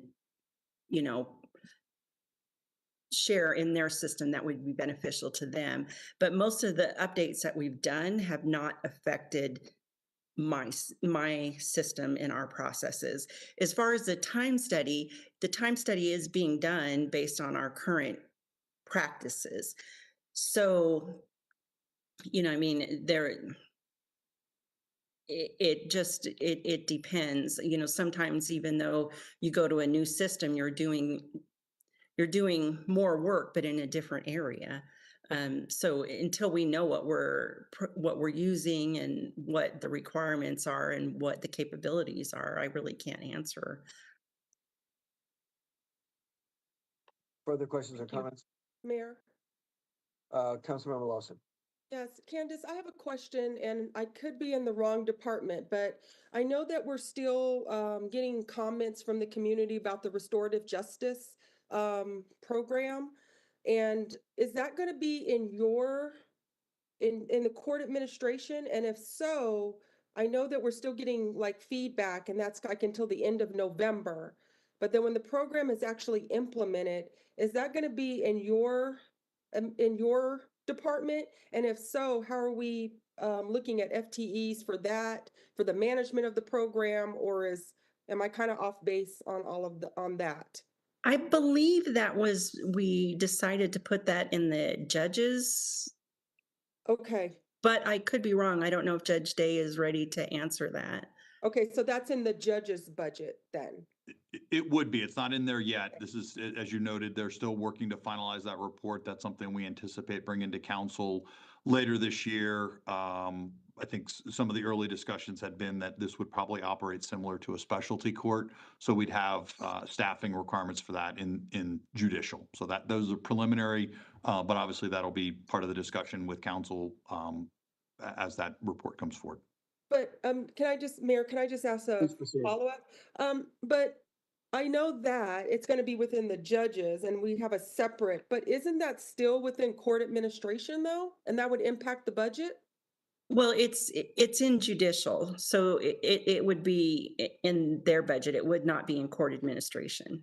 So for any kind of FTE help or any type of this programming that we're talking from paperless, it wouldn't have anything to be, that connection wouldn't even be correlated at all. Okay, maybe I misunderstood. I kind of see it all together. So when we're talking about the paperless court, I mean, wouldn't that be some functionality? I mean, some part of this budget as well, because even though they're within judicial, it's still, we're trying to still get to a paperless court. I thought you were still talking about restorative justice. I'm sorry.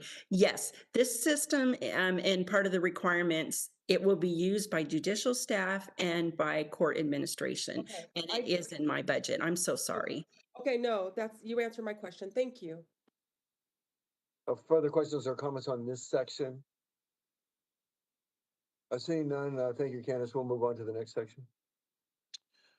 Okay, moving on to judicial. This is where the judge and his staff are housed. So we have Judge Day on to answer it. Judge Day has no amendments in the 2024 budget, so he can talk to you about what is there and what's going on in the court. So with that, I'll turn it over to Judge Day. Yeah, thank you. Thank you, Jason. And thank you for the entire help and assistance from the budget office. The team members are absolutely awesome to work with. I'll piggyback on a couple of things that have already been brought up.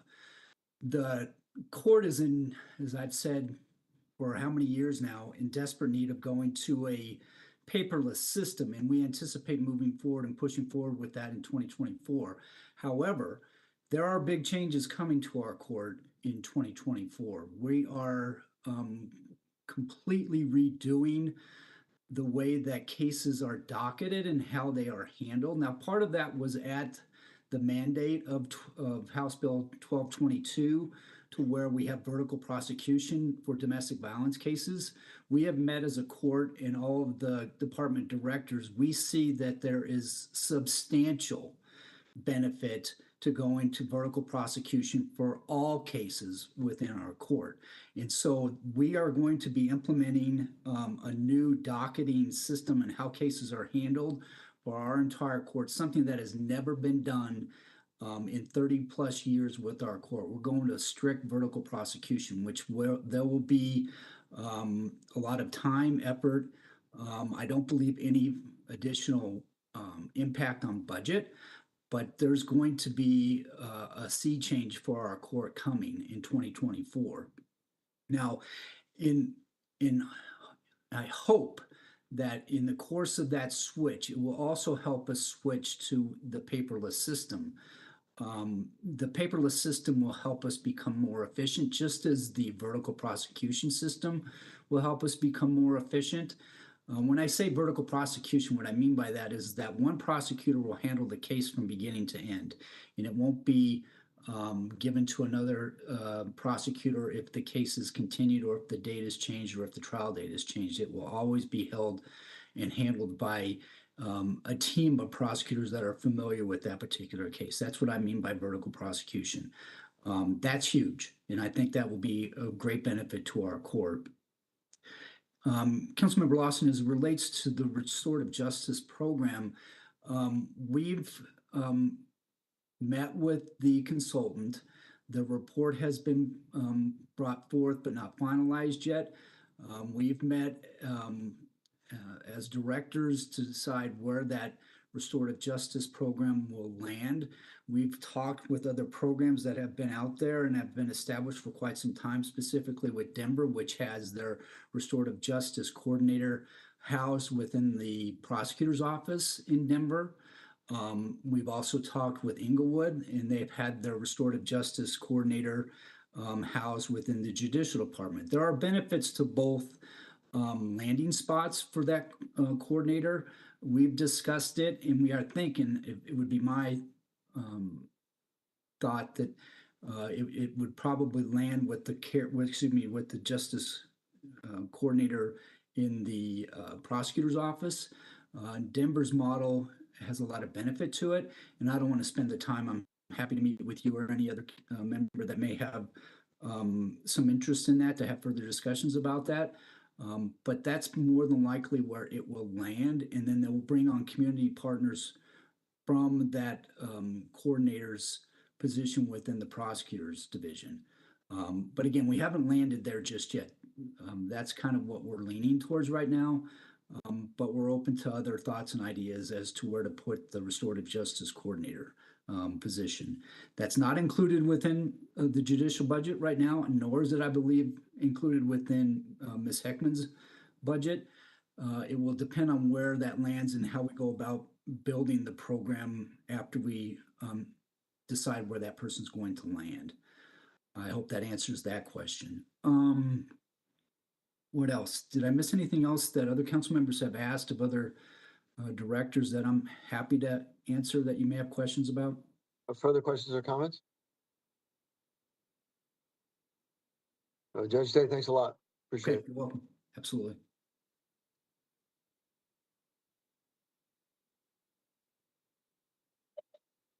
Okay, so the Civil Service Commission, again, no additions in the 2024. And then this reflects the changes that we made this year in our hiring processes, moving some of those things to HR.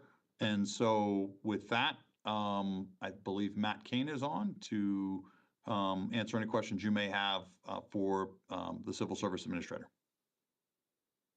Yes, good evening. Thank you, Mayor, Council. Nothing to change from what Jason's proposed, and here to answer any questions you might have. Questions of Mr. Kane? Oh, seeing none, thank you very much. Appreciate it. Gold star for Matt. Next slide is the public defender. The public defender has no ads in the budget. You'll see the notes there in terms of some of the adjustments that were made to the 2023 projection. And then I know that the public defender has some asks to make of council. So with that, I'll turn it over to Elizabeth and allow her to lay those out for you. Thank you all, and thank you, Council and Mayor and Jason for the introduction. I'm Elizabeth Cadiz. For those of you who I have not met, I'm the new Chief Public Defender, replacing Doug.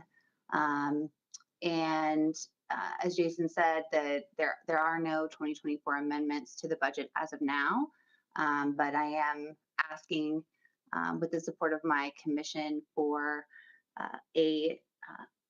I think, minimal ad that I can certainly provide as much or as little detail about that relates to our program Aurora Sustained.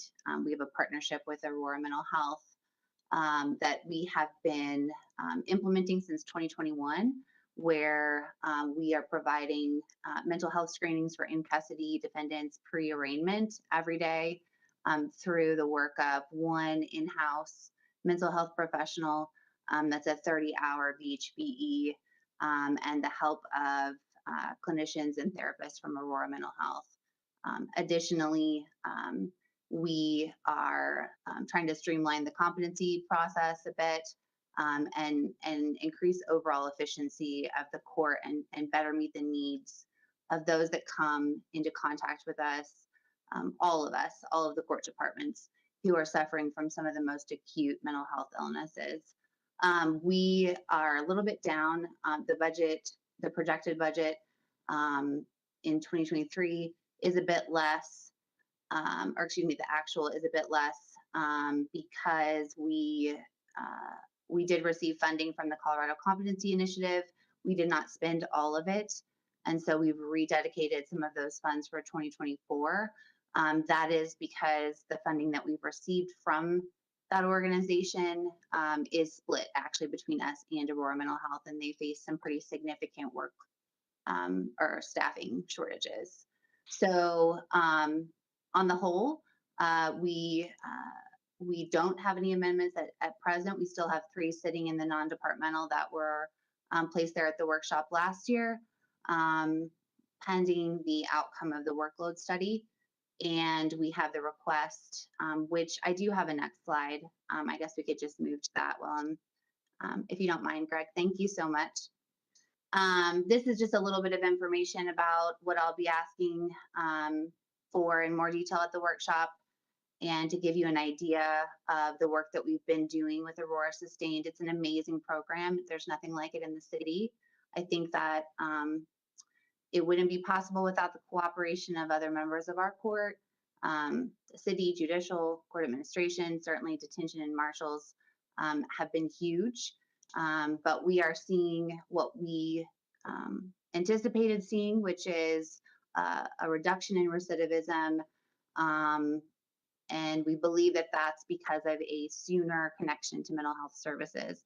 We're also seeing most recently an increase in obviously homelessness of those that are coming into contact with our court.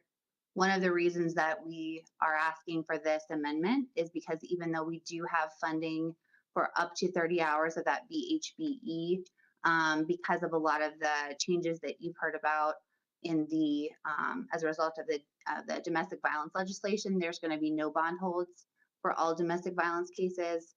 One of the changes that Judge Day has talked about will be 2 in-custody divisions. And so I don't think there's any dispute that there'll be more individuals in custody for us to screen. And hopefully this 40-hour FTE would help keep this amazing program viable in the coming years.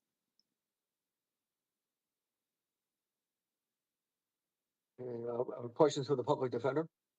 Mayor. I'm sorry, is it Councilmember Marcano? Who's up? Zavoni. Oh, Councilmember Zavoni.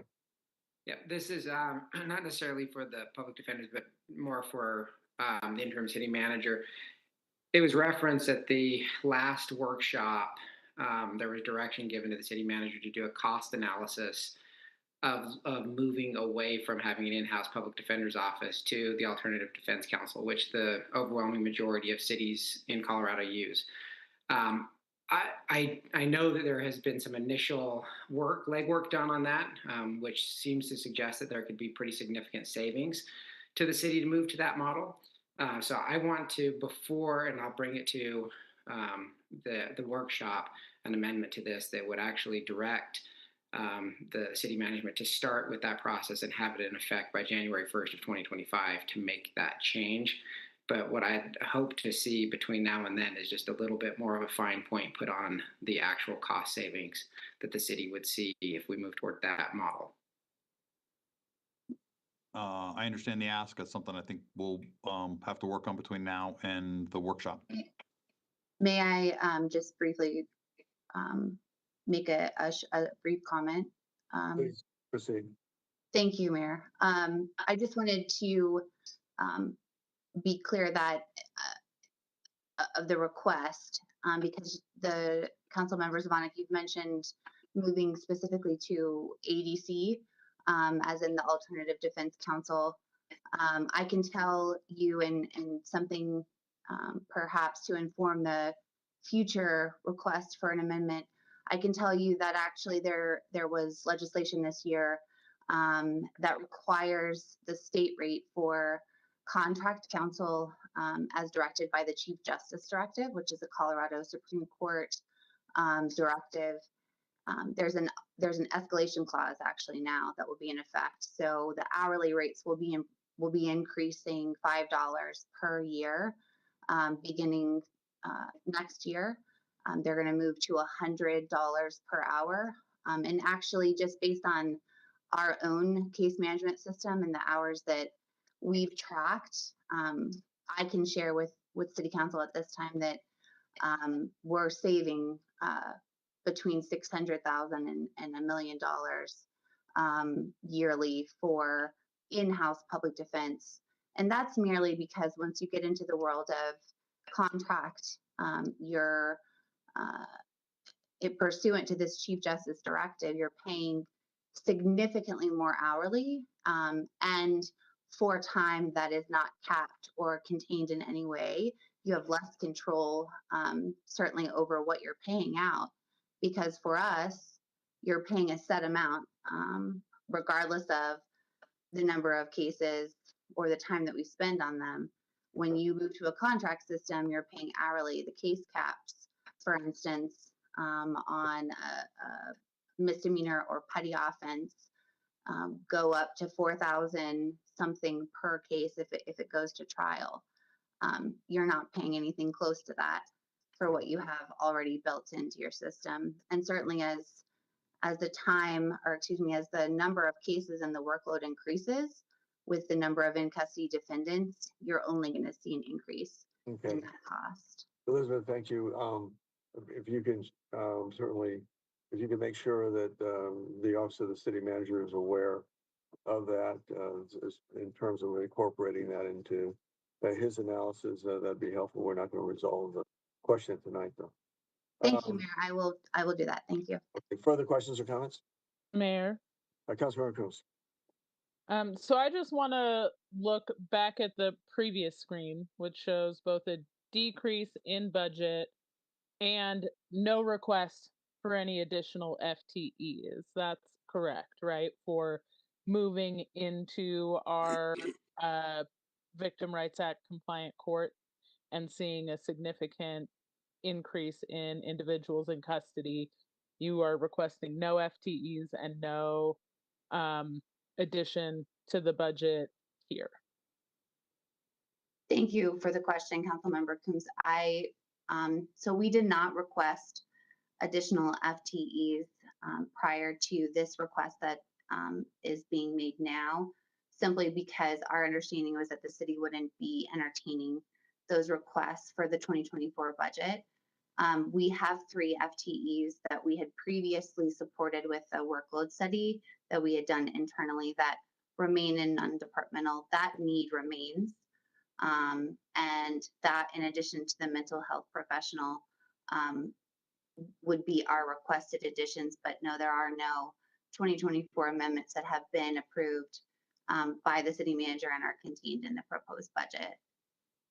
Okay, and so aside from the FTEs that you were already in need of before this year, you're really for implementing this new law, which it looks like the city attorney's office requested 2 additional attorneys. You're really just requesting that we convert a 30-hour employee into an FTE. That's the only new add that you're asking for. That's correct. My understanding, and obviously I'm new here, but my understanding was that the city manager was pretty express in holding off on any reappropriation of what had been moved to non-departmental last year until the outcome of the workload study, the court-wide workload study. I will say that the National Center for State Courts, their numbers, their workload numbers that recently were issued on a national scale for public defense are actually would suggest the need for more than what we had requested last year. But that aside, there's no doubt that the attorneys who work here are feeling every bit of needing additional help when it comes to workload. We remain without a designated weekend court budget and have only been able to contract using those funds set aside in non-departmental for even that purpose. But you are correct that what I am asking for, in addition to those 3 FTE right now, is just to convert this position that, again, for 2024 is a $30,000 ask. because it's mostly offset by what we've already gone out and obtained for the third year from the Colorado Competency Fines Committee. I similar to the judge, I think what he's set up in terms of the docket changes, hopefully will streamline things a bit. And for the city to go vertically in terms of their prosecution, I think will also streamline things. And so we're hopeful that that we can, you know, accommodate the court as best as possible, awaiting the outcome of that workload study. Further questions or comments? If not, Elizabeth, thank you very much Thank you, Mayor. for your presentation. Jason, I think it's. Thanks, sir. We'll continue on. So for the next section here, we're going to kind of go over your budget. We'll touch on that briefly. Then we'll go over those public safety ads. And then, as Greg noted, I'll finally kind of touch on compensation and benefits, what we've got there across the board for all employees. So in the city council budget, you kind of see the numbers there in terms of where that's going.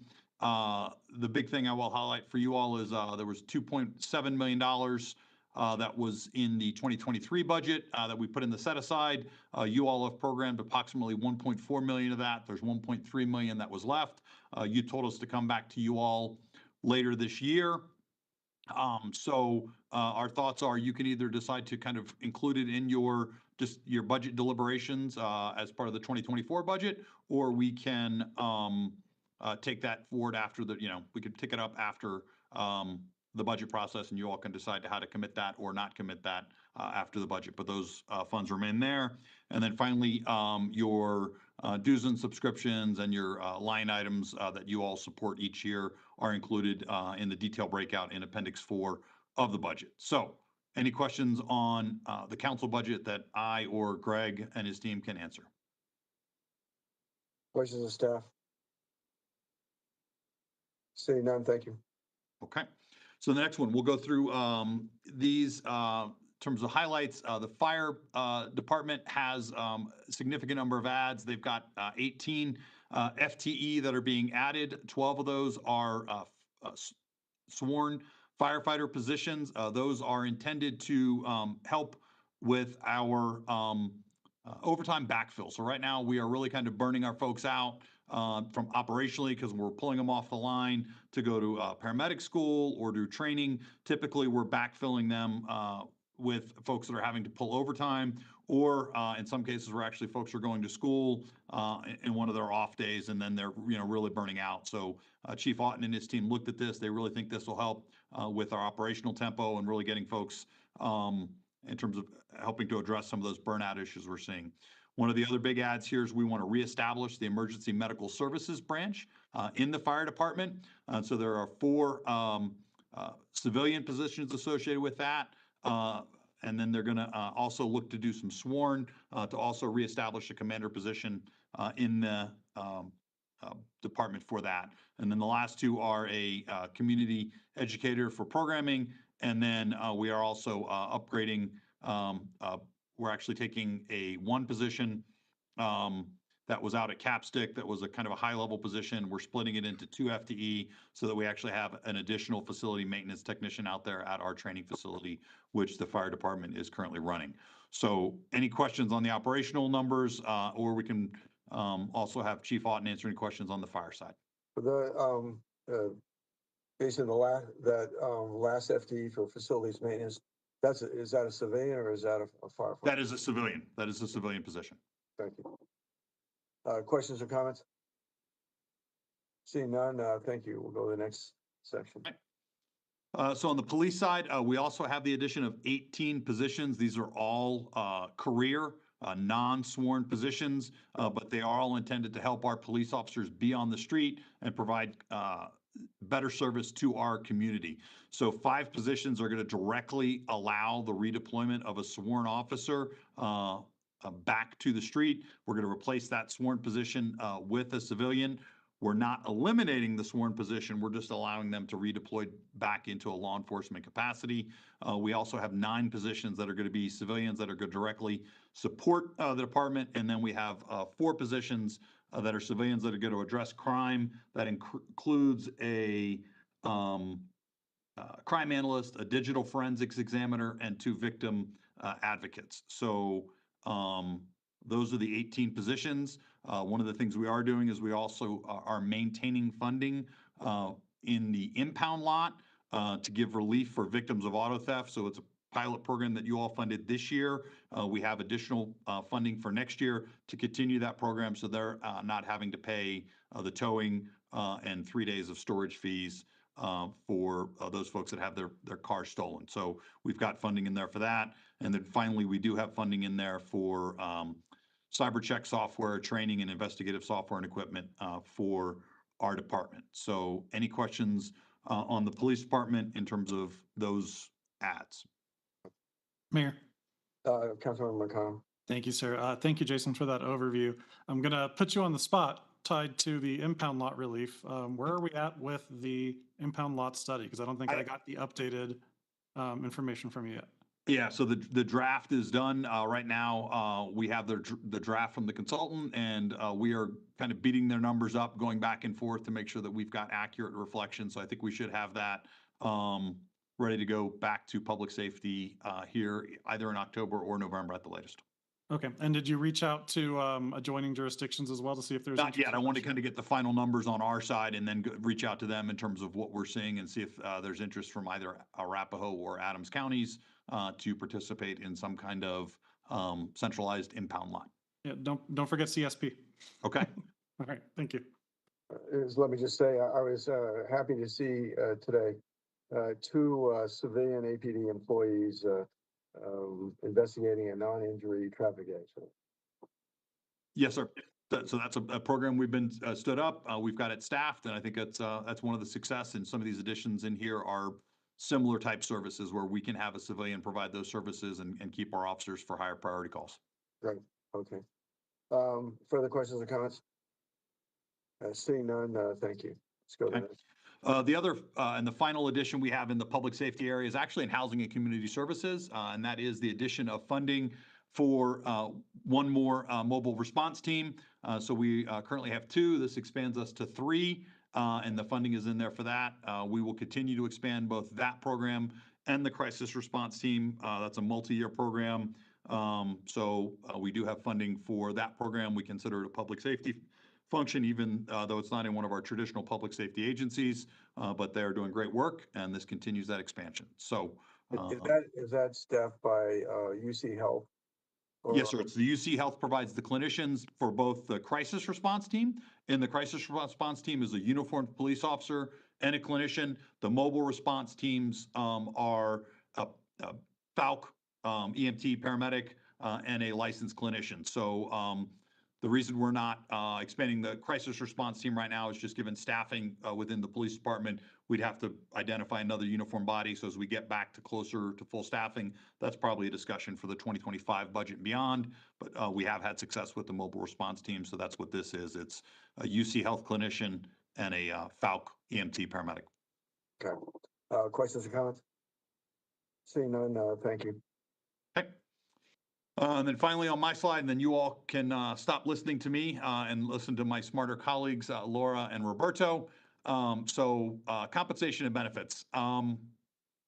This is for all employees. We want to make sure that we're staying competitive with our overall compensation and benefits package. We've seen very high turnover in 21 and 2022. Those numbers are, we saw 16.7% turnover in 2022. We like to see that turnover around 9 to 12%. Our trend right now through the first half plus of the year, so we're a little under 15%, so 14.9%. So trending down. And so we're seeing it go in the right direction with the investments that we've made and council's authorized. So We think that's been good. The department, HR department, and all the departments have made a very concerted effort to filling the authorized positions that we've had. Remains a very difficult hiring market, but we've seen success with that. As you've heard some of the questions about some of the appointees in terms of their vacancies, we're seeing similar success in other departments. We still have some areas where we're struggling and we're continuing to work on those, but HR has made a really concerted effort to get those positions filled. So in 2024, we do have some significant funding for continued pay increases. We are implementing the first year of a pay for performance program. So where we can take those folks that are exceeding on their annual evaluations, they will get, depending on where they're at in the compensation scale, those folks might get 6%, 6.5%. Folks that are achieving, they're doing good work, those folks might get 4%, 4.5%, depending on where they're in the scale. And then we're working through what that's going to look like. It's going to be an average. The cost to the total compensation line is 5%. And then, so that's in the budget. And then the other funding that is in the budget is the second year of our collective bargaining contract. So that will be in 2024. So we will enter into collective bargaining for 2025 and beyond next year with both the police and fire bargaining units. So, but we do have the second year fully funded for the budget. And then finally, our health insurance increases have been pretty significant in this year. We've had a number of years where we've had single digit premium increases. This year, there's a little bit of a catch up. We've seen a 10% increase. And so we are seeing our health insurance premiums go up by about 10%. Any questions on compensation and benefits that we can answer? Yeah, two questions on the, you say idle turnover is between 9 and 12%. Then what has been the turnover rate in the last couple of years? So last year it was 16.7%. In 2022 and 2021, that was about 15.6%. And then right now through the first part of this year, the first 7 months, when we annualize that, we think it's going to be about 14.9. So less than those two previous years, but a little bit higher than we'd like to see. Is the insurance contract going to go out to a competitive bid, or where are we now? That's something we'll look at next year. That's a question we get frequently. So it's something that we're looking at going out for a competition to see who wants to come in and compete for that and provide that. Right now, we are a sole provider with Kaiser. It's something we hear from employees and others, is their ability to have another provider for that. That's something we'll look at. And if we were to do that, we'd go out for RFP next year with the potential that we'd bring on another provider in 2025. When was the last time it was competitively bid? Ryan, are you on to answer that? I think it's been a few years since we've done that. I will tell you the last time we did it, we did not get a lot of responses. Kaiser is very, very competitive in terms of their costs. And so employee satisfaction is generally pretty satisfied with Kaiser. We know we have pockets of folks that would like to see another carrier, but we generally have had pretty good success with that. I think the last time we did it, we did not get a lot of success with folks wanting to come in and compete against Kaiser. But Ryan, any additional information on that one? Yes, the last time that we went to bid was in 2020, and you are accurate that the benefit committee and the numbers just didn't make sense at that time. But we wanted to go out this year, but the best thing for us to do is go out next year. So we do have a plan already in place for next year. Further questions or comments? Seeing none, thank you. Okay, with that, I'm going to turn it over to Laura to walk you through capital plan and development review. Laura, take it away. Excellent. Good night, Mayor, or good night. Good evening, Mayor and City Council. Laura Perry, Deputy City Manager. Pleasure to be here to present the capital budget and the Development Review Fund for you all this evening. For those following along, the Capital Improvement Program is found on page G1 of your budget book. Next slide. Excellent. So like other cities across the country, the City of Aurora's capital infrastructure needs are great. Capital investment in the 2024 proposed budget are focused on better understanding the condition of the city's existing and future vertical and horizontal infrastructure needs to care for what we have in Aurora and provide for what we need. Transportation and mobility infrastructure to continue to be the city's largest area of investment in the budget. And the 2024 budget includes funding to leverage grant funding, which we will get into in a couple of slides, and partner to invest in major public infrastructure projects, including the 9-mile pedestrian bridge and the Piccadilly and 39th project, which is a reimbursement agreement that was previously approved by City Council. In 2024, the Planning and Development Services Department and our Public Works Department will be hard at work in developing the city's first multimodal transportation plan.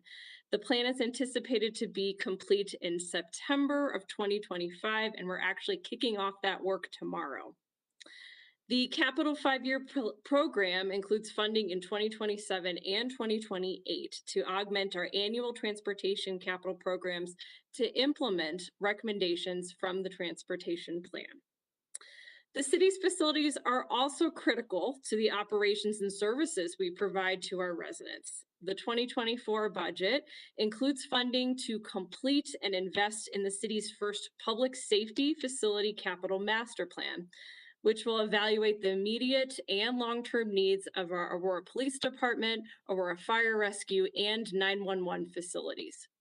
In addition to our public safety facilities, $1.3 million has been programmed for capital master planning efforts for our non-safety facilities. Our investment in master planning in the city will enhance proactive asset management, capital and financial planning in the city.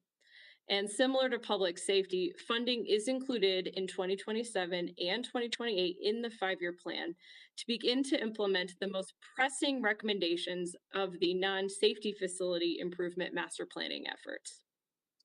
Central Library continues to be an important destination for events, meetings, and educational program for our community.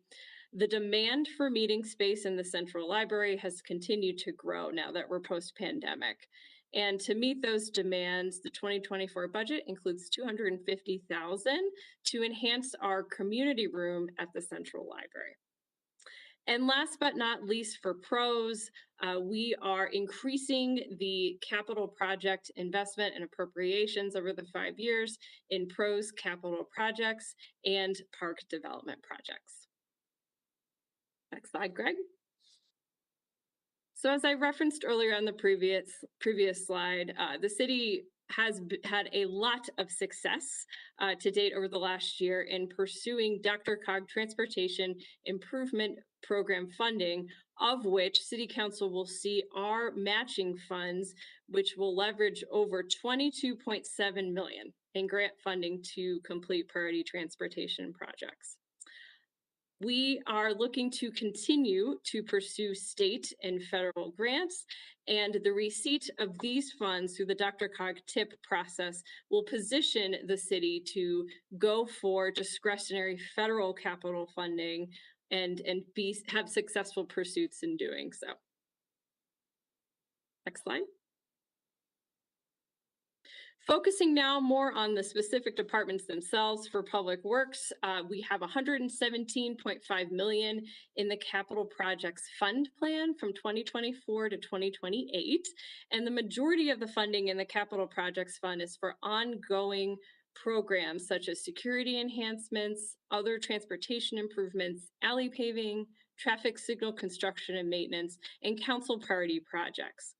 And this fund also includes the grant matches and projects I referenced on the earlier slide.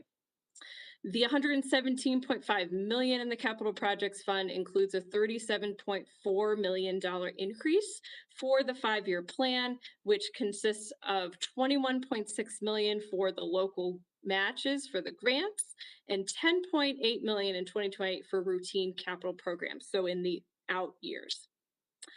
And last but not least, our Transportation Maintenance Fund. This was a new change for the 2023 budget that has continued into the 2024 budget and in the 5-year plan in totals $165 million.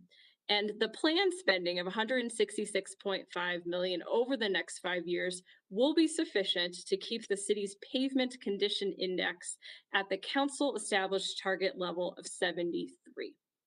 And I'm pleased to share for all of you tonight that our 2023 paving season, our Build Up Aurora program, has gone very well. To date, 77% of all mill and pave operations are complete in over 20 neighborhoods in the city, with 9 neighborhoods currently in progress. So Build Up Aurora making great progress on paving our residential streets. Next slide. For Parks, Recreation, and Open Space Capital, we have several new projects planned in 2024, which includes parking lot paving and repairs. This is routine maintenance that we need to address in our various parking lots across the city and our parks. We have funds allocated for pre-project construction planning expenses, and these are funds to enable projects to get ready to move to construction quicker. So studies, conceptual designs, pre-construction work, so that we're able to enhance our delivery of projects within PROS. And then we are replacing the playground at Los Niños as well. We have several 2023 projects that have increased funding in the capital plan, and those include the Central Community Park, and that the increase there is primarily due to inflation. Lowry Park, which will include a new synthetic turf field with ADA access. We also are adding $320,000 due to inflation.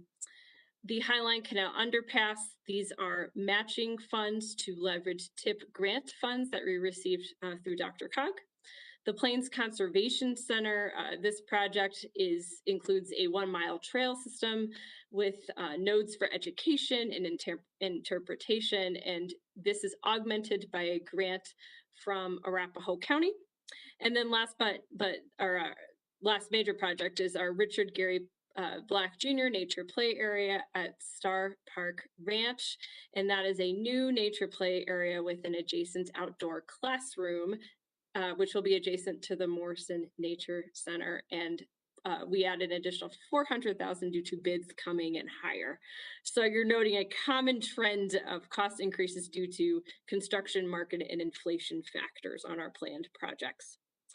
And then, of course, last but not least, is our water conservation efforts in PROS. We have several major investments planned in turf conversions across the city, irrigation controller upgrades, and meter and system upgrades to meet our obligation on water conservation within our parks spaces.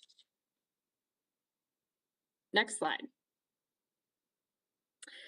And last slide for me is the Development Review Fund. And so as a reminder, the Development Review Fund includes development-related services for the Planning Development Services Department, Public Works, Parks, Recreation, Open Space, Aurora Water, IT, etc. And this fund essentially plans or pays for all of our plan reviewers, inspectors, anyone that touches a development project.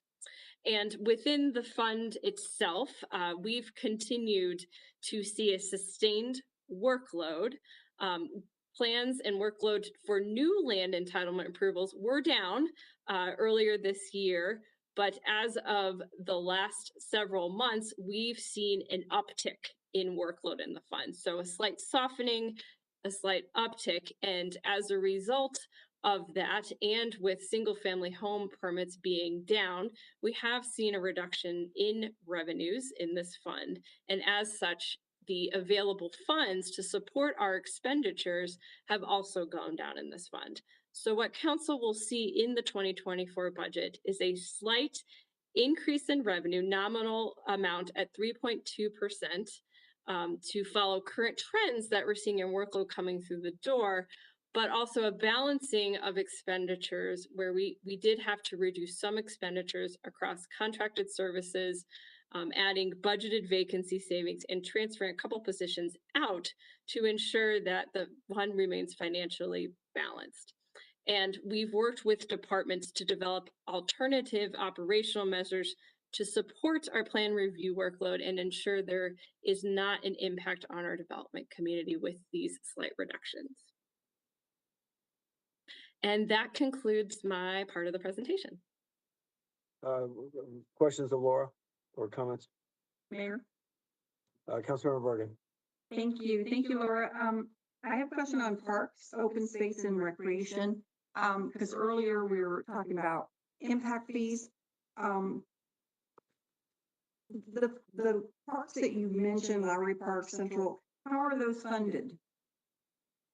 Like through what source? Not park fees? So as a reminder, PROS has several sources that fund capital projects. We have our Conservation Trust Fund, which are lottery dollars that we receive from the state that are calculated on a per capita basis. We have Arapahoe County Open Space Funding, and we have Adams County funding, and then we also have a small slice of the Capital Projects Fund. And then in addition to that, we have our Park Development Fund, which is funded from park development fees, which are collected at the time of platting in our development review process. And then we have the impact fees that you referenced. So we have both recreation impact fees, and we also have park impact fees. So these are funded from a compilation of the various sources. I'm happy to follow up with you, Councilmember Bergen, with a breakdown of where the increases are for each of these projects. Okay, you probably don't know off the top of your head how much is in the Park Development Fund? I can pull that number for you. Okay. And then on the Wait. development. I will say, this is Greg Hayes. If you look in the appendix Yes. of the book, so in Appendix 2, there's a breakdown of the Parks Recreation Open Space detail by project, which actually does it by project and then breaks out the funds that Laura noted by the project. And that starts on page I-16. I-16? Yep. Okay, thank you. Thank And you, then I Greg. just had one more question on Development Review Fund. So I know you said we had this kind of a slowdown and we have a little bit of an uptick, but you feel confident that from a staffing perspective, because it's, I mean, you never know, we might have, it could go either way, right? So you feel pretty confident though that we would be able to meet all of our developer needs at that point for housing? Yes, so we do have vacancy savings budgeted as you referenced, and that is, we took a look at what we've been incurring in vacancy savings in the fund and simply carved it out for the next year. But we are actively monitoring the fund month to month. And so certainly if we see revenues greatly increase, we'll look at the expenditures. We will adjust as needed to make sure that we're fulfilling the demands that are before us. And so we are actively, working on filling vacant positions.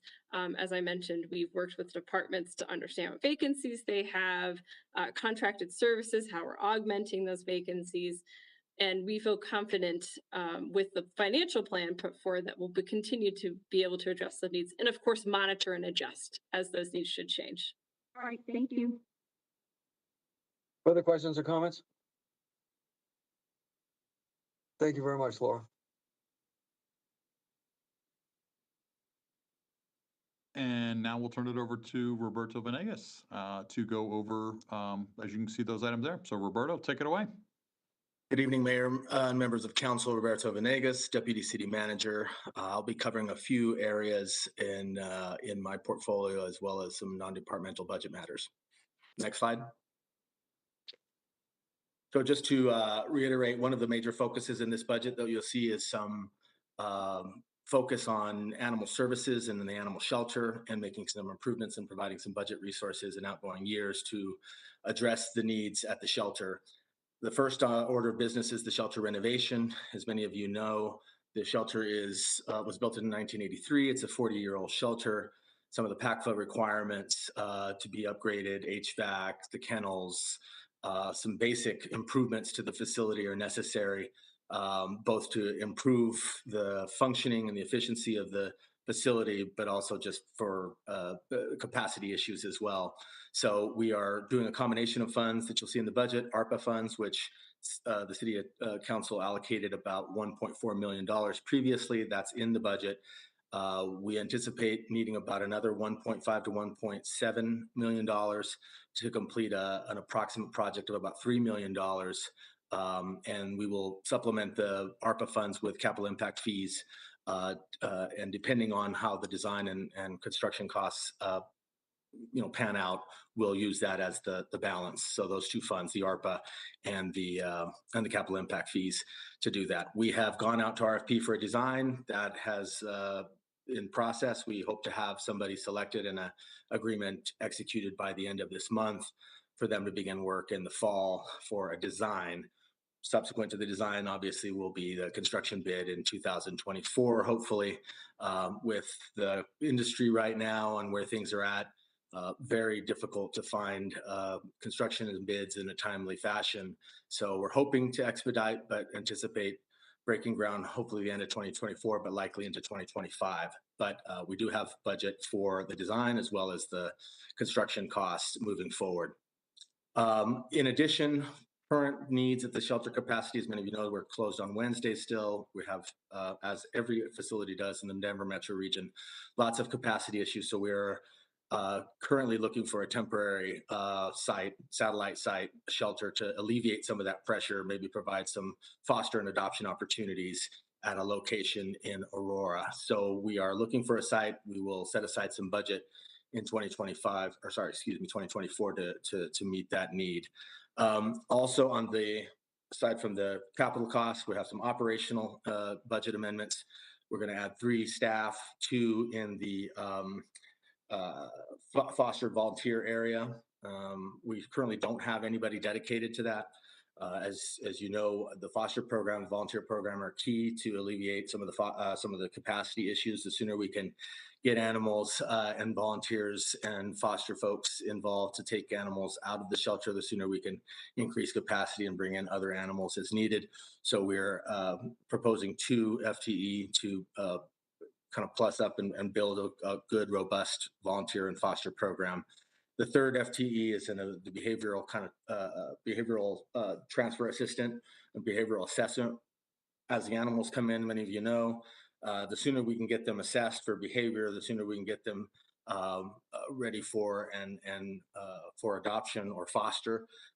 They have to go through the behavioral assessment. That gets into a queue. The sooner we can have somebody who's dedicated to this full time, we have somebody doing this in addition to their current responsibilities.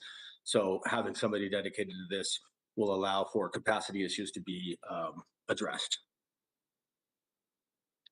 Next slide.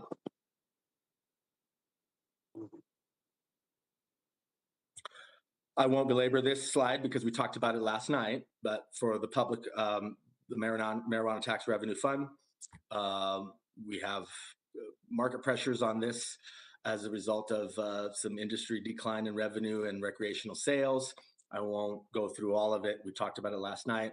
4 major areas: homeless services, youth violence prevention, transportation projects and road maintenance, and debt service for the recreation centers are all allocated out of the Marijuana Tax Revenue Fund. Our budget in 2024 and 2025 is forecasted, as we discussed last night, those decreases. But this is something we'll have to monitor closely to make sure that we are able to hit those commitments in next year's budget as well as subsequent budgets. So I'll move on to the next slide. Non-departmental, we have a couple of things to note here. Obviously, we allocated the ARPA funding last year into the 2023 budget. For 2024, a couple of things to note. Referring back to the previous slide, as you recall, in the October budget from last year, there was $3.7 million in the Marijuana Tax Revenue Fund that the council allocated to one-time projects. That was the impound lot and a couple of other projects. So those are one-time fees that were moved out of the marijuana fund and into the various projects. I think there was a road project as well.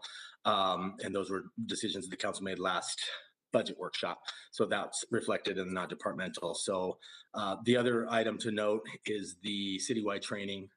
Over time and with budget cuts over the last probably 10, 15 years in my recollection, training and professional development budgets have been cut. Some of the first things that we've used to cut and balance budget. So with those cuts, we have not had additional training and training provided for employees.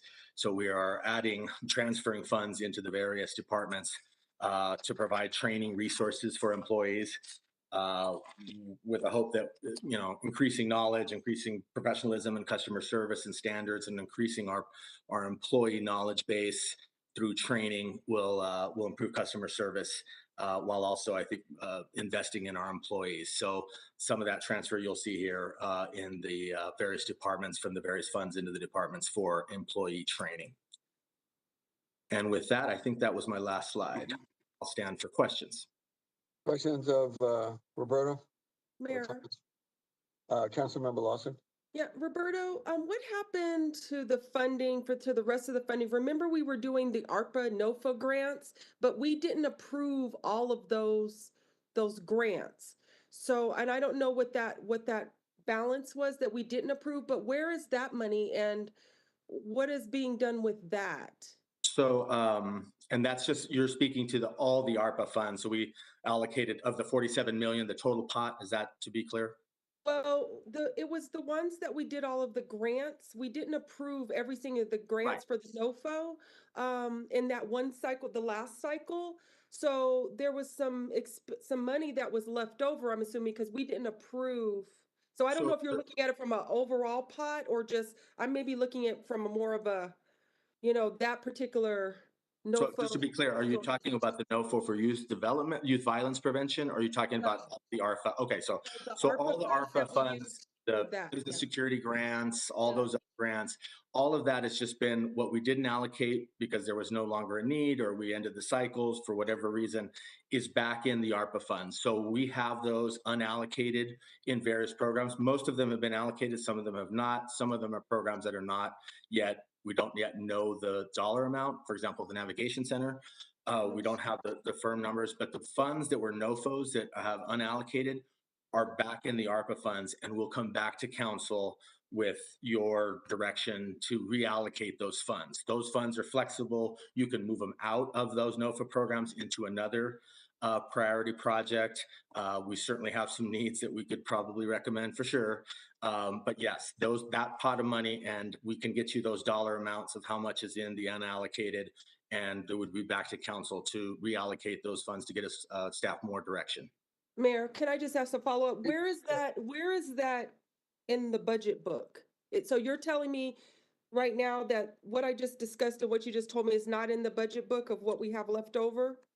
I do not think so. Greg, I'll confirm. I do not think so because it's a moving target still, because like I said, some of the funds that you guys directed us even way back to the 2022 winter workshop, we still don't know, where we'll need funding for. I might give you the example of the Navigation Center, a couple of other projects, the animal services that the animal shelter, we're still going to get design bids. We're not sure what that total number is going to be. So that's why I don't think it's in the budget book. But Greg, can you confirm that? That's right. You're correct. It is not in the budget book. Is there any way that before the budget workshop, I mean, could that be one of the questions? Can we get just maybe an idea? Yes, we can give you that. Okay. We can give you that information for sure. Okay. Further questions or comments? Seeing none, thank you, Roberto. Thank you. All right, and batting cleanup is Marshall Brown. So we will turn it over to Marshall to go over his section. Marshall, take it away. Thanks, Jason. Good evening, Mayor, members of council.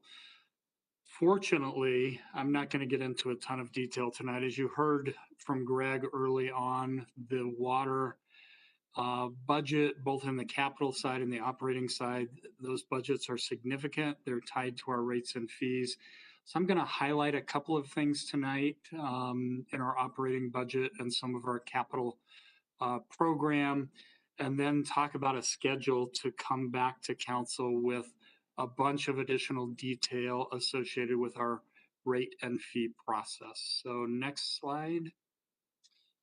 Departmental amendments. One of the key things on this slide is we are not adding any new FTEs in the 2024 budget. We're staying consistent with the 2023 FTEs. The increase between budget and projected was the addition of the additional stormwater responsibilities from Public Works transferring over to water. So that was the 504 to 509, and we're staying steady at 509 in the interest of cost.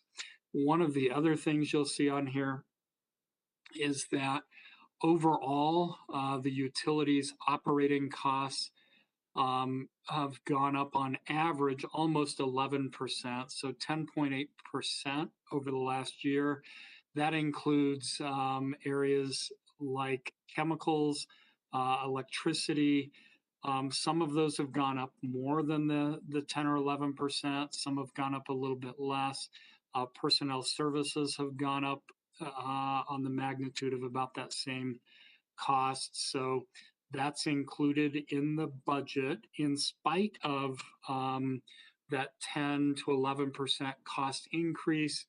You'll see as we move forward with the rate and fee discussion, and many of you are already aware, we're proposing a much smaller rate increase and figuring out other ways to try to absorb some of those costs over time. One of the big recent additions to our budget was PFAS. $2 million of additional costs has been built into the budget just to manage PFAS at our existing Binney water purification facility. So those are not capital costs. Those are ongoing year-to-year operating costs that we're having to absorb. Each $1 million is about a 1% rate increase. So the other, we do have a net zero adjustment. We're shifting 3.6 FTEs from water to wastewater. Again, that's as we balance the workload and how we share resources between the different enterprises within the utility, we periodically will shift some of the FTEs around a little bit. So that's a high-level overview of our operating. Again, we will provide significant additional detail at a study session here in the near future that I'll talk about in a minute. So next slide, Greg. Capital, you saw again earlier that the capital program for the water utility is larger than the combined capital for the rest of the general fund departments. We've got some significant projects that are being incorporated into our capital portfolio. Wild Horse is the largest. Wild Horse is projected to cost in excess of $600 million. We have $400 million in the 5-year CIP. We just rolled in the 2028, the 5th year into that 5-year. It includes a significant portion of the Wild Horse funding, but we have additional money for that project that will also roll into the 2029 as we include 2029 into our 5-year capital program. We've also got about $184 million worth of improvements at our 3 water treatment facilities. That's Binney, Wemlinger, and Griswold. Wemlinger and Griswold are aging facilities and need significant improvements to keep up with some of the water quality challenges that are emerging, plus the regulatory requirements. Many of those are unfunded mandates, but we still have to figure out how to improve our treatment capabilities to deal with those challenges. We have water line replacement. So I will point out our capital that's highlighted on this slide is a combination of operating or asset management capital and growth or fee related capital. The line replacement, when it's replacement of aging lines, that hits rates. When it's new water lines to deal with growth, obviously that hits the fees. Wild Horse is split primarily burdening fees, but some of that will go to rates in order to create a more sustainable water system. Water rights acquisitions, $130 million there, that entirely burdens fees. The Rampart Water Delivery System is primarily rates. That system is in excess of 50 years old, and we're having to replace some of that system. You'll see one of those agenda items next Monday. We're expanding our Binney water purification capabilities, both at the camp at Binney and throughout the collection system going up to the South Platte River.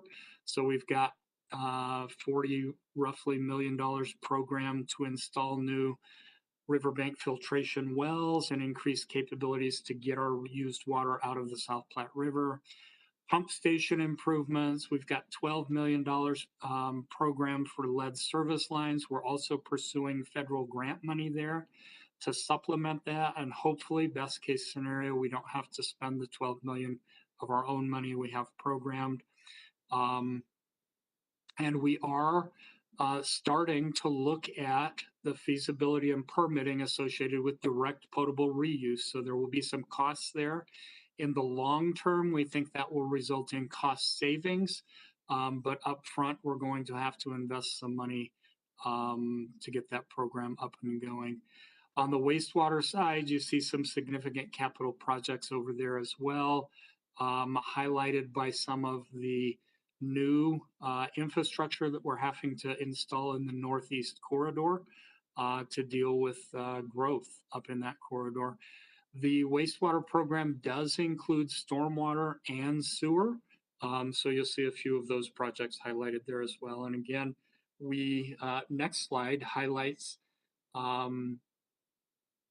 next slide, Greg.